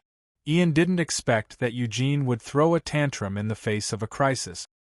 He gritted his teeth and glared at him fiercely, then said to Ruby beside him, "You go help." Ruby also angrily stared at Eugene. He held his axe and rushed forward. Dean was standing at the back of the team. He frowned as he heard Eugene and Ian's words. He looked at Eugene and raised his eyebrows. Eugene's heartbeat was smooth. It showed that he was very calm. He wasn't as flustered and scared as he showed on the surface. It meant that he did it on purpose. Dean narrowed his eyes as he thought of a possibility. Eugene seemed to be aware of Dean's thoughts.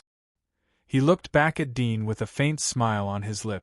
However, there was a trace of coldness in his eyes. Bang! Ruby, who had just rushed forward, was hit in the chest by the corpse pecker's tail. He flew back and was caught by Luna. Ruby's face flushed red. He roared, raised his battle axe, and rushed forward again. Dean knew that Ruby's magic mark ability wasn't a combat-type ability. It was a survival-type ability. He could absorb leaves and other non-toxic plants as food to maintain his vitality. Moreover, he could store enough nutrients in his body in advance. He could consume a part of it every day. It was similar to how cold-blooded snakes went into hibernation. He could store food in advance for months in advance. If it was a competition of endurance and energy consumption, he was the undisputed king of the team. But he was slightly weaker in a head-on fight. Chapter 524. Whoosh! The pecker screamed and quickly twisted its body. Its strong upper body was like a terrifying shadow as it approached Martin. Its thick arms were waving fast like a shadow. Martin's pupils shrank as he waved his sword to parry. Suddenly he felt a pain in his chest. He quickly retreated. His muscles tightened. He felt a chill as if the god of death had gently stroked his head. Ian saw that Martin couldn't contain the angry pecker, so he quickly said, "Rosemary, use the rope to tie it up." Rosemary didn't wait for his order. She had already taken out an iron-black chain out of nowhere. Her body suddenly rushed forward, and her hands and feet approached in a very strange posture. She threw the chain over the corpse pecker's head and shouted to Ruby on the other side, "Catch it!" Seeing the opportunity, Ruby clenched his teeth and rushed out, grabbing the rope that was wrapped around the corpse pecker's neck. He stomped his feet on the ground and pulled the chain with all his might. The veins on his arms bulged. Dean saw the opportunity. He didn't wait for Ian to open his mouth. His wrist shook and the arrow broke through the air. Whoosh! The arrow whistled through the air. By the time it whistled through the air, the arrow had already struck the corpse pecker's head like a black shadow. Bang! The arrowhead exploded. The lead that was poured into the arrowhead splashed and slowly fell down the pecker's smooth head. It didn't penetrate the black carapace of the pecker's head. Dean frowned. The hardness of the pecker's carapace was beyond his expectation.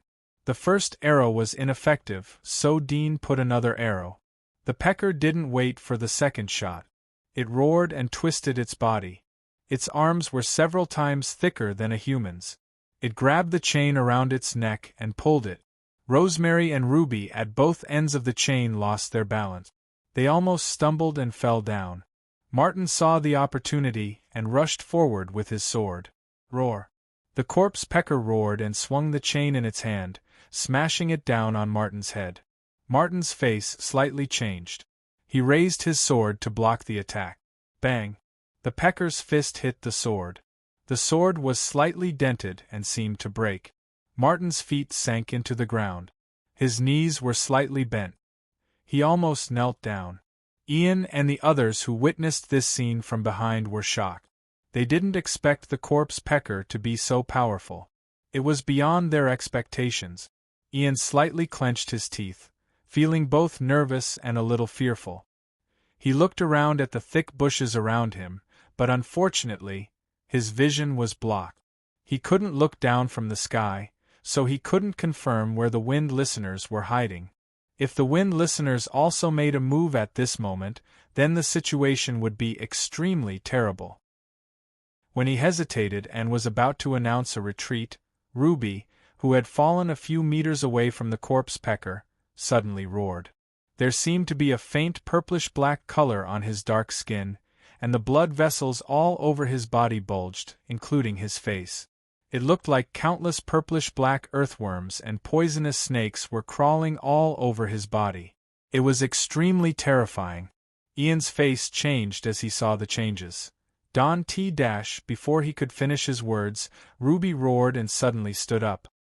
He raised his giant axe and slashed at the corpse pecker fiercely. Dean, who was standing behind Ruby, was ready to shoot the second arrow to pin down the pecker. He felt that his sight was occupied by a ball of flame. At this moment, Ruby's body was exuding a terrible heat. Even Martin and Ian, who were the strongest in the team, couldn't compare to half of the heat he was exuding. The corpse pecker seemed to have sensed the danger as well. It turned its head to look and immediately faced Ruby's giant axe. Whoosh! The pecker waved its arm to attack. With a puff, dark red blood spurted out, and the corpse pecker instantly lost its balance. It seemed to be stunned for a moment, and when it looked down, its arm was gone. With a thud, an arm fell from the sky like a parabola and rolled on the withered weeds on the ground. Martin and Rosemary saw the opportunity. They didn't stay in a daze. Instead, they roared and rushed forward. Corpse pecker reacted quickly and twisted its body to dodge Martin's sword. However, it was unable to dodge Rosemary's sword attack. Rosemary's sword left a shallow cut on its back. Although the cut was light and the damage was minimal, the wound quickly corroded like boiling water. Whoosh! Dean aimed at the opportunity and shot the second arrow. The arrow whistled as it reached the extreme speed of the bow. With a thud, the arrow flew toward the corpse pecker's broken arm, which it was trying to dodge. It hit its target at an extremely tricky angle and pierced through its broken arm. The pecker screamed in pain. It angrily waved its remaining arm to repel Martin. At the same time, it twisted its body and drilled into the deep grass to escape. Want to leave? A cold light flashed in Rosemary's eyes, and she quickly swung the chain. Her body was light and agile, and the chain danced like a living creature as it swept past the corpse pecker's neck. At the same time, it wrapped around the corpse pecker's broken arm. On the other side, Ruby saw an opportunity. He roared and pounced forward. His sturdy arms tightly grasped the chain. He stomped his feet on the ground and pulled the chain back fiercely. The corpse pecker was suddenly pulled backward. Puff! Martin, who had rushed from behind, stabbed the corpse pecker with his saber. The saber pierced through the corpse pecker's back.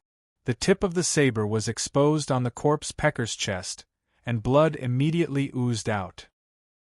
Martin kicked the pecker's back and quickly pulled out his sword to prevent the pecker from counterattacking. Blood slowly flowed from the black carapace on the corpse pecker's head. Its body writhed, trying to break free from the chains, but its strength was exhausted.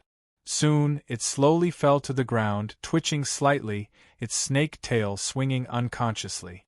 Seeing that they had finally killed it, Martin and the others heaved a sigh of relief and gasped for breath in exhaustion. Ian looked around vigilantly. Don't relax. Pay attention to the surroundings. Upon hearing his words, Martin and the rest, who had relaxed earlier, suddenly felt their hearts tighten. They immediately gripped their weapons tightly. The three of them stood back to back and returned to the group. They nervously looked at the thick bushes around them, guarding against the wind listeners who might rush out at any time. The grass rustled in the breeze. It seemed that there were countless monsters hiding in it. No one dared to breathe loudly. After a while, the corpse pecker on the ground was completely dead. Its blood flowed all over the ground, and its tail gradually stopped twitching. Luna whispered, "Captain, the silencer isn't here. There are no monsters around." Dudian said, "I didn't see any shadow of a monster." Ian nodded. "Deal with the corpse and collect the parasitic soul worms. Get ready to go to the silencer's cave." "Yes." Rosemary pulled out the dagger and went forward to collect the parasitic soul worms from the pecker's body. Martin helped Ruby. "Are you okay?" Ruby's face was pale. He forced a smile. "I'm fine." Dean noticed that his hands were trembling. He frowned. "What did you just do?" Ian said in a low voice, "Although Ruby's ability is survival type, he can quickly digest and absorb the stored food in his body during a battle and turn it into a powerful short-term burst of power. However, this is a huge burden on his body, so he can't use it too much." Dudian looked at Eugene, who was next to him. At this time, Ian, Luna and others' eyes fell on Eugene. Eugene bitterly said, "Captain, I didn't mean it." Ian looked at him coldly and said, "Do you want to kill all of us?" Eugene quickly replied, "How could I? I wouldn't be able to live if something happened to you." "It's good that you know this," Martin continued. His gaze was sharp as he stared into Eugene's eyes. "If this happens again, even if I don't kill the monster, I will be the first to retreat and kill you." Eugene smiled. "I won't dare to do it again." Ian gave him a deep look. He wasn't interested in talking anymore. Seeing Rosemary put away Corpse Pecker's parasitic soulworm, he immediately said, "Prepare to go. The Wind Listener's cave should be nearby." He patted Dudien's shoulder. "You did a good job. The arrows were very accurate." Chapter 525. "Martin, is your wound okay?" Luna walked towards Martin and asked in a worried tone. Martin shook his head. "It's been treated and there's no infection. Don't worry." "That's good." Luna looked at Martin's wound and sighed in relief. Ian waited for everyone to adjust themselves and said, "Let's go." He took the lead and led the way. Martin, Rosemary, and others followed behind him. Dean looked at Eugene. There was a trace of coldness in his eyes. He was ready to find an opportunity to get rid of Eugene and interrogate him about the mastermind behind the scenes. The mountain was foggy and the air was humid. There was a faint rotten smell and fishy smell. Ian took the lead and walked towards the direction of the fog. His magic marks could control body temperature and sense the temperature difference in the surrounding air. It could be described as a precise body thermometer. Of course, this was only one of his abilities. It was suitable for camouflage. "It's a bit strange," Martin suddenly said after climbing for more than 200 meters. Ian looked back at him. "What's wrong?" Martin looked at the deep grass and leaves around him and said in a low voice, "Didn't you notice that the density of the fog is a bit too high? It's still the black snow season. The temperature is so low, and there's no sun today. There shouldn't be such a thick fog. There's too much dew on it." Everyone was startled as they heard Martin's words. They noticed that the grass was covered with dew as if it had been washed by heavy rain. However, there was no sign of rain when they came here yesterday. Moreover, the road wasn't wet either. Ian furrowed his brows and remained silent. His many years of hunting experience told him that there must be a reason behind this anomaly. However, the target of the mission was nearby, and they couldn't retreat just because of this. After all, they had already killed the corpse pecking guards around the Wind Listeners. If they turned back now and the Wind Listeners sensed danger and left this place, it would be even more difficult to find them again. The time and distance they would have to spend would be a form of risk. He thought for a moment and whispered, "Everyone be careful. Be ready to evacuate if there's an abnormal situation." Everyone nodded and became even more vigilant. Dean followed the team and did not dare to relax. After all, this was a wasteland. Pioneers would encounter danger.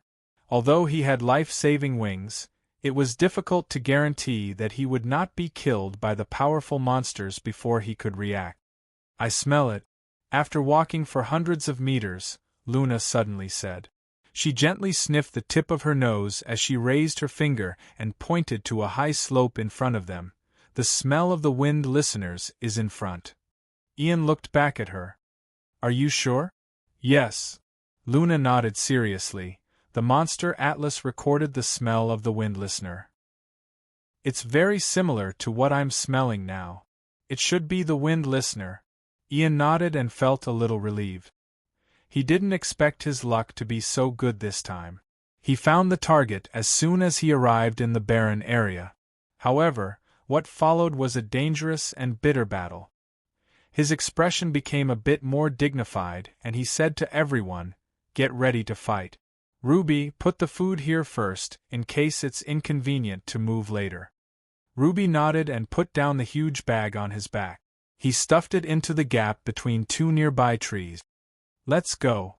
Ian took the lead and walked forward. Everyone quickly followed him. Soon, they walked out of the woods and saw a piece of flat land in front of them. In front of the flat land was a huge rock, steep and indented. At the intersection of the depression there was a dark cave. Even Dean, who had an ordinary sense of smell, could smell the stench from the cave.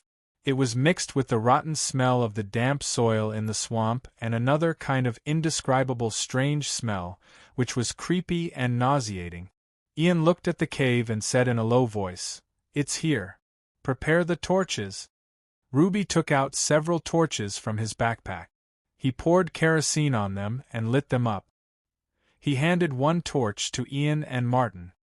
He handed one torch to Eugene. As for Dean, Rosemary and Luna, they were informed that they had night vision, so they didn't need torches. Ian also had night vision. He picked up the torch and threw it into the cave. Whoosh! The firelight rolled in the air like a wheel, falling straight into the cave. The firelight was imprinted on the edge of the cave, and an extremely disgusting scene could be seen. The walls of the cave were not made of thick rock and soil, but a black cutic-like substance that crawled all over the cave. It looked a little like dried feces, a little like molted hard shells, and more like the rotten flesh of some animals. A strong stench was emitted from the black substance on the cave wall. After the fire flew into the cave, it quickly disappeared. However, everyone looked at the cave warily as if they were facing a great enemy. They got into formation and prepared for battle. Time passed little by little. 10 minutes passed, but there was still no movement in the cave. Ian frowned. Was it because the depth of the cave was too long that it didn't alarm the silencer? He glanced at the surrounding ground, picked up a stone, and moved a little closer. Then, he threw it inside again.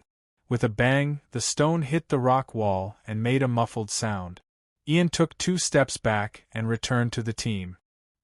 He stared at the cave vigilantly. They waited for another 4 or 5 minutes, but there was still no response from the cave.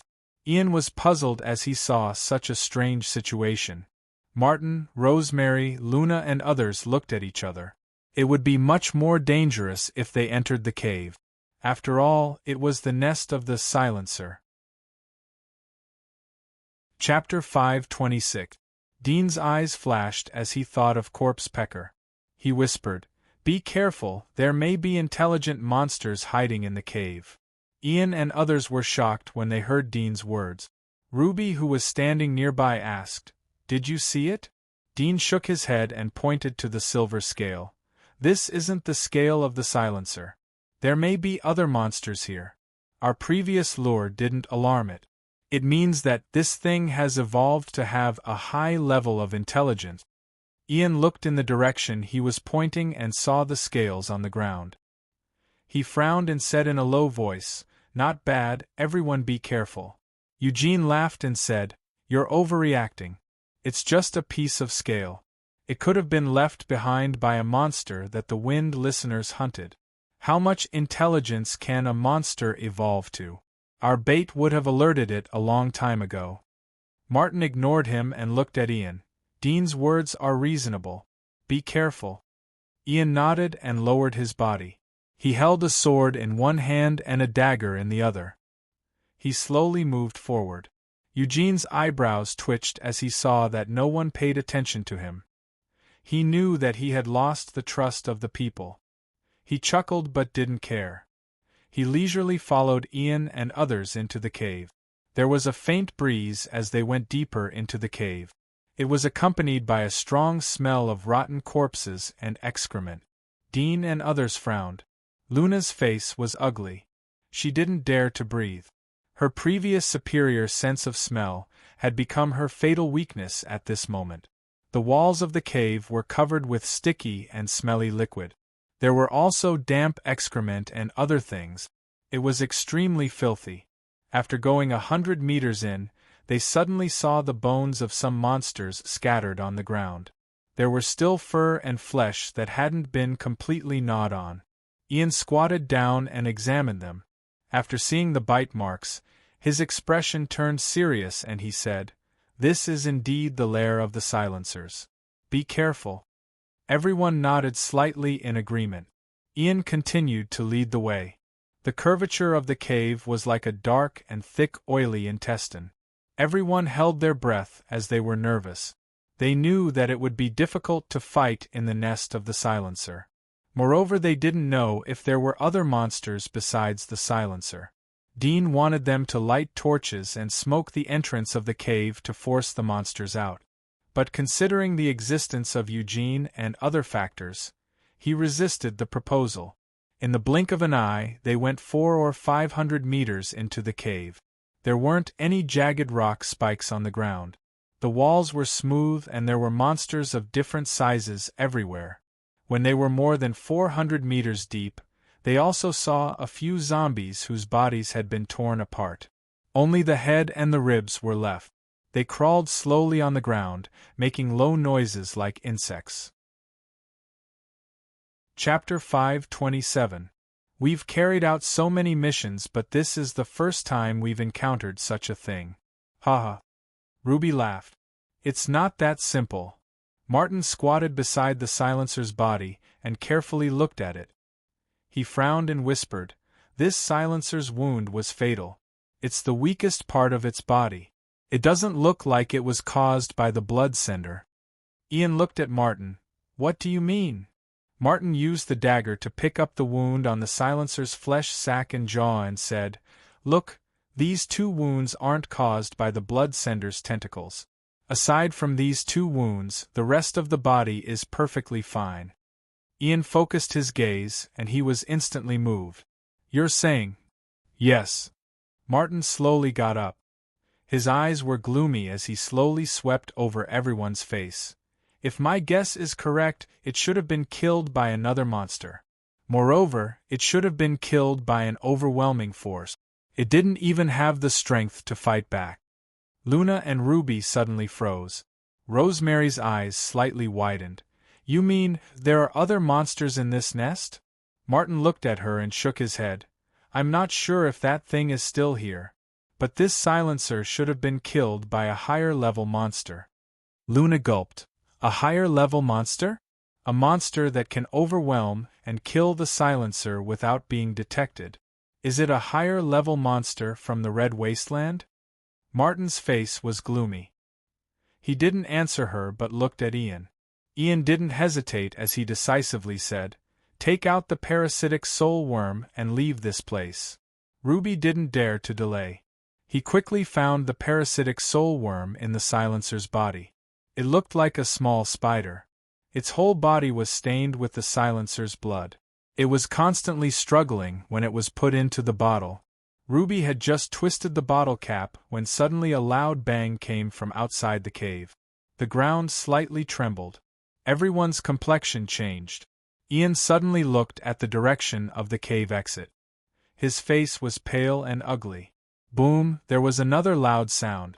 It seemed to be the footsteps of some giant creature, and it was approaching the nest. Dean felt the tremor under his feet. His face was gloomy. From this violent movement, he could imagine how huge this thing was. Although the size could not absolutely determine the strength of a monster, but in most cases, the large size of the monster was often of a high level. Is that thing back?" Ruby's dark face was also a little pale. The strong shaking caused by the footsteps had already instinctively formed a huge and terrifying outline in his mind. Ian came back to his senses, hesitated for a moment, and immediately said, "Run inside, hide in the innermost part." If this was the demonic creature that had killed the Wind Listeners, then there was no doubt that their team would have no chance of winning against it. After all, even if they encountered the Wind Listeners, they would have to put up a bitter fight. However, the Wind Listeners had been easily killed by the demonic creature. This kind of power could easily annihilate their team. They could only hide. Moreover, their task had been completed. They had obtained the parasitic soul worm of the Wind Listeners. Now they only needed to think about how to survive and return to the giant wall. Martin, Luna, Rosemary and others didn't doubt Ian's order. They immediately followed behind Ian and crossed the corpse of the Wind Listeners. They rushed into the cave. Eugene glanced at Dean and also followed. He didn't dare to fall behind. Dean looked back at the direction of the cave exit. It was estimated that the rock wall was too thick, so his thermal vision couldn't see the heat of the thing outside the cave. After all, the penetration of vision was limited. Dean's face was gloomy. He didn't expect to encounter such a thing in his first mission. Accidents could happen at any time in the wasteland. He followed Ian and others into the cave. Although his instinct told him that this was not a good idea, but he couldn't think of any better idea. Soon, everyone moved forward. As they went deeper into the cave, they saw more and more monster skeletons on the ground. Rotten pulp and feces could be seen everywhere. Apparently, the monster didn't have the concept of cleaning. Boom, boom. The roar outside the nest was getting farther away, but it was still clear. After running for several hundred meters, Ian, who was at the very front, suddenly stopped. Everyone looked up and saw that there was no way out. In front of them was a dead end. Obviously, this was the deepest part of the nest. Damn it! Ian punched the rock wall. His face was full of anger. Boom, boom. The trembling sound slowly approached from outside the nest. The surrounding rock wall slightly trembled. Sand fell down. It seemed that the thing was squeezing into the cave. Could it be that it noticed us? Ruby said in a trembling voice. If this was the deepest part of the cave, and they didn't see any other living creature along the way, then it was obvious that it was aware of them. Otherwise, there was no reason for it to continue to follow them. Ian, Martin and others' faces turned ugly. If they were targeted by such a thing, then it would be very difficult to escape. Moreover, they would have to pay an extremely heavy price. Everyone's mood was incomparably heavy. The atmosphere was so heavy that they couldn't breathe. Dean also knew that he had encountered a life-threatening crisis. His heart was pounding, and the blood in his body was flowing fast as if it was about to burn.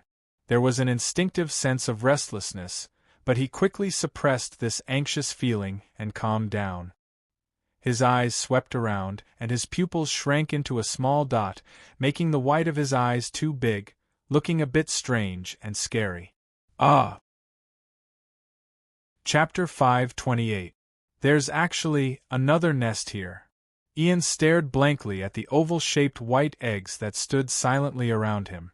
Ruby gulped down a mouthful of saliva and said, "This wouldn't be the silencer's ovaries, right? Are these the eggs of the wind listeners that haven't hatched yet?" Luna and Rosemary's eyes lit up as soon as they heard his words. There was a hint of greed in their eyes. If these were the eggs of the silencers, then it meant that they were the offspring of rare monsters. As long as they hatched and entered the growth stage, they would be able to kill them and take out their parasitic soul worms. Looking at the number of eggs around them, there were at least dozens of them. This was simply a windfall. Boom! Suddenly, a violent rumbling sound came from the cave above them, pulling everyone's thoughts back to reality. Before anyone could react, they heard a furious roar, loud and clear to the extreme, like a thunderclap exploding out. Amidst this roar, the entire lair trembled slightly, and the black substance on the rock walls began to fall off. Ian and others' faces turned pale as they looked up. They saw a lot of dust falling from the hole they had dug. It seemed that the cave would collapse at any time. "Quick, find an exit," Ian said quickly. Dean shook his head. "It's useless. There is no way out. It's closed." Ruby, Luna and others were startled. They looked at him in puzzlement.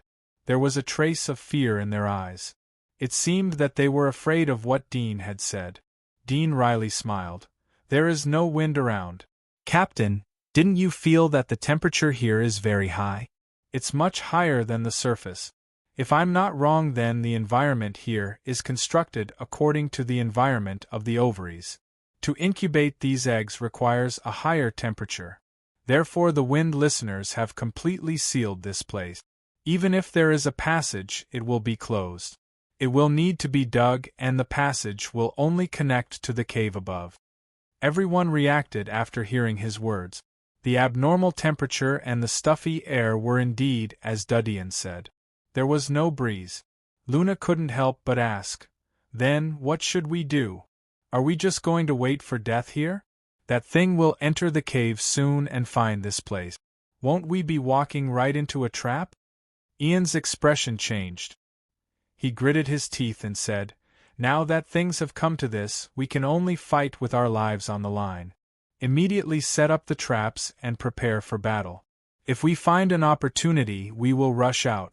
Ruby and Eugene, you two look for the exit first. Maybe there are other exits." Ruby and Eugene nodded. They held their torches high and walked along the gap between the white eggs. After a while, the two returned to the front of the team. Ruby said bitterly, "There's really no exit. There are rock walls everywhere." She took out some water from her backpack and drank some. Her face was slightly better. But it didn't take long for her body to sweat. Her face was very pale as she sat on the ground. Martin frowned and said, "We can't go on like this. The smell here is too strong. Let's let Luna go up first. Let her stay here." Ian looked at Luna, who would faint at any time. He hesitated for a moment and nodded. Everyone worked together to send Luna out of the hole. Luna was lying on the top of the hole, gasping for the fresh air outside. She felt a little better now. Dean was secretly glad as he saw Luna's appearance. Fortunately, he had replaced the magic marks of the defiler in time. An overly sensitive sense of smell was good at times, but its weakness was very obvious. Although Luna wasn't a noble lady and could tolerate some unpleasant smells, but it wasn't a matter of tolerance. It was a physiological reaction of the body. Just like some people would vomit when they smelled certain smells. Among the 5 senses of the human body, smell was the one that stimulated the nerves the most. Excessive stimulation of the nerves would lead to the body being unable to bear it. It was normal for the body to faint. "Let's spread out. Don't stick together," Ian said to the rest. Everyone sat in a slightly spaced position and waited in silence. The nest was completely silent. Only the white eggs that were bouncing gently could be heard. 1 hour, 2 hours. More than 10 hours passed in the blink of an eye. There was still no movement from the top of the cave. It made people suspect that the thing had left. But they still didn't dare to act rashly because it was very likely that the thing was sleeping there. 5 days passed in the blink of an eye. In the nest, everyone's expressions were ugly. Although they had already gotten used to this stuffy and oddly smelly environment after 5 days, they didn't expect that the thing that had caused such a huge commotion would actually wait outside for so long. According to Ian's initial deduction, the thing should have left in less than a day. But now, 5 days had passed, and there was still no movement outside. "The temperature here is too high. Our food is going to spoil." Rosemary took out water and drank a little. She only wet her lips and put it away. She said to Ian, "We will starve to death here if we continue like this." Although they didn't consume any physical strength during the wait, but the basic needs were still very high. Although their food was sealed and waterproof, but it couldn't withstand the high temperature. Ian's face was gloomy, but he didn't say a word. Rosemary saw that he didn't have a plan. She sighed and turned to look at Ruby. Ruby had thrown away the bag of food before entering the cave. Now they could only rely on the food in their backpacks to survive. The food was only enough for them to live frugally for half a month. Chapter 529. Go up and check the situation? Who will go? Who will be willing to go? Ian, Martin, and the others were slightly stunned and frowned. Eugene's face changed as he felt Dean's gaze. "Why are you looking at me like that?" "It means that I propose you to go," Dean said straightforwardly. Eugene's mouth twitched. "You are the one who proposed this. Of course you will go. What do you mean by asking me to go? Are you trying to frame me?" Dean calmly said, "You have retreated in the previous battle. This is your chance to atone for your sins. Moreover, my ability is biased towards perception. You are good at fighting and flexible. You can come back in time if there is an accident. I have no enmity with you, so why would I frame you? This is based on the current situation. Everyone has to contribute to the team, right?" Eugene's face was full of anger, but his eyes were cold. He glanced at Ian, Martin, Rosemary and others. The killing intent in his heart grew stronger as he saw that they didn't say anything. You said that you have the perception ability. I propose that you go. You don't need to get close to it. You can see if that thing has left or is sleeping. Eugene clenched his fists as he said in a cold tone. He didn't follow Dean's words because Dean's words were too watertight. If he was replaced by someone else, then he would be led by the nose by Dean's words. After all, Martin and Ian were the strongest in the team when it came to flexibility. But he couldn't mention them. Once he did, it would be tantamount to losing their votes, and he would be pushed to the opposite side. Dean calmly said, "My perception is limited to the heat source. That thing can quietly get close to the wind listener's nest and kill them. I don't need to think about it to know that it is a cold-blooded monster. My perception is useless against it." Eugene stared straight at him. Suddenly, his eyes flashed and he said angrily, "You clearly want to harm me. Just because I stopped you from playing with that little girl last time, you've been holding a grudge against me?" Dean was startled. Ian, Martin, and the others' eyes flashed and they frowned. Dean immediately reacted. He was deliberately making up words to tell others that the purpose of his proposal was not pure. He had ulterior motives so that the possibility of others agreeing would be reduced. "You still have the cheek to mention the little girl from last time?" Dean got up and stared at Eugene in anger. Eugene, Ian and others were scared. They thought that Dean was going to use force. Dean said in an angry tone, "Are you still a human? That little girl wasn't even half your height, and she wasn't even 7 or 8 years old, yet you could do such a disgusting thing, and now you're even biting back at me. Yes, I admit that I don't like you because of that matter, and I have some thoughts about you. But this time, my suggestion is only out of consideration for the current situation." Eugene was stunned as he looked at Dean's angry face. If he didn't know that he was just making up such a thing and they didn't know each other before then, he would have believed Dean. He was shocked as he thought about this point. He noticed that Ian and others were looking at him with contempt. Especially Rosemary. Her eyes were full of disgust. His heart was half cold. He thought that Dean would deny and defend himself after making up this matter. He had prepared the follow-up words to make Dean's denial and defense look pale and false, but he didn't expect Dean to directly admit it. Moreover, he was making up a counter-accusation. Ruthless. Very ruthless. His face was ugly as he stared at Dean. He clenched his fist.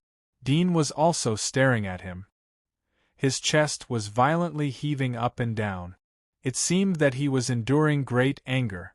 "I agree," Rosemary said. "Eugene didn't contribute in the last battle. This time we can go and check the situation. That thing hasn't moved for a long time. Most likely it is sleeping. There shouldn't be any danger." Eugene almost vomited blood as he heard her words. "No danger? Then why don't you go?" Martin took a deep look at Dean and glanced at Eugene. "I also agree. We can't continue to wait like this. I recommend Eugene to be the most suitable person to go up." Eugene almost choked out blood. "Recommend? What kind of good thing is this? Do I need your recommendation?" Ian looked at Eugene. "Since everyone has agreed, then you can go up and check. We will support you in time if there is any danger." "Yes," Ruby said in a loud voice. "What are you afraid of? What Little Do said makes sense. That thing is probably asleep. Maybe it left quietly, but we didn't notice it. You just need to take a look at the situation from a distance. What's there to be afraid of?" Eugene's cheeks turned purple. "There is nothing to be afraid of. Then why don't you go?" Ruby rolled his eyes and said, "Look at my build. Do I look like someone who can run fast?" Puff. Eugene was so angry that he almost fainted. He looked around at the crowd. He knew that the situation was hopeless. No matter how hard he tried, they wouldn't let Dean or Ruby go. After all, Ruby was an old member of their team. Dean was a perceptive type, so he was indispensable. Eugene was a combat type, but Martin and Ian were there so they wouldn't pay too much attention to him. Thinking of this, the anger on his face suddenly disappeared. He stared at Dean coldly and said, "I wanted to observe you more, but since you are courting death, I will fulfill your wish." Dean's eyes flashed when he heard this. Ian, Martin and others heard Eugene's words. Ian immediately said, "Eugene, don't be impulsive. What do you mean? Do you want to kill each other?" Martin narrowed his eyes as he stared at Eugene. Ruby and Rosemary also looked at Eugene. They didn't want to help Dean, but they hated people like Eugene. "Oh." Eugene's mouth slightly twitched as he looked at everyone's reaction. He pulled out a smile, but there was no smile in his eyes. "Do you really think that I am a soft persimmon?" "Ian, Martin, you better not intervene. This is between me and the kid." Ian frowned. "I don't care what personal grudges you have, but no infighting is allowed in the execution of the task." Eugene chuckled and said, "You're right, so I'm going to carry out my mission." "Your task?" You're tuning in to the Phoenix Nights YouTube channel. Don't forget to subscribe and join us on this journey to catch the most captivating stories.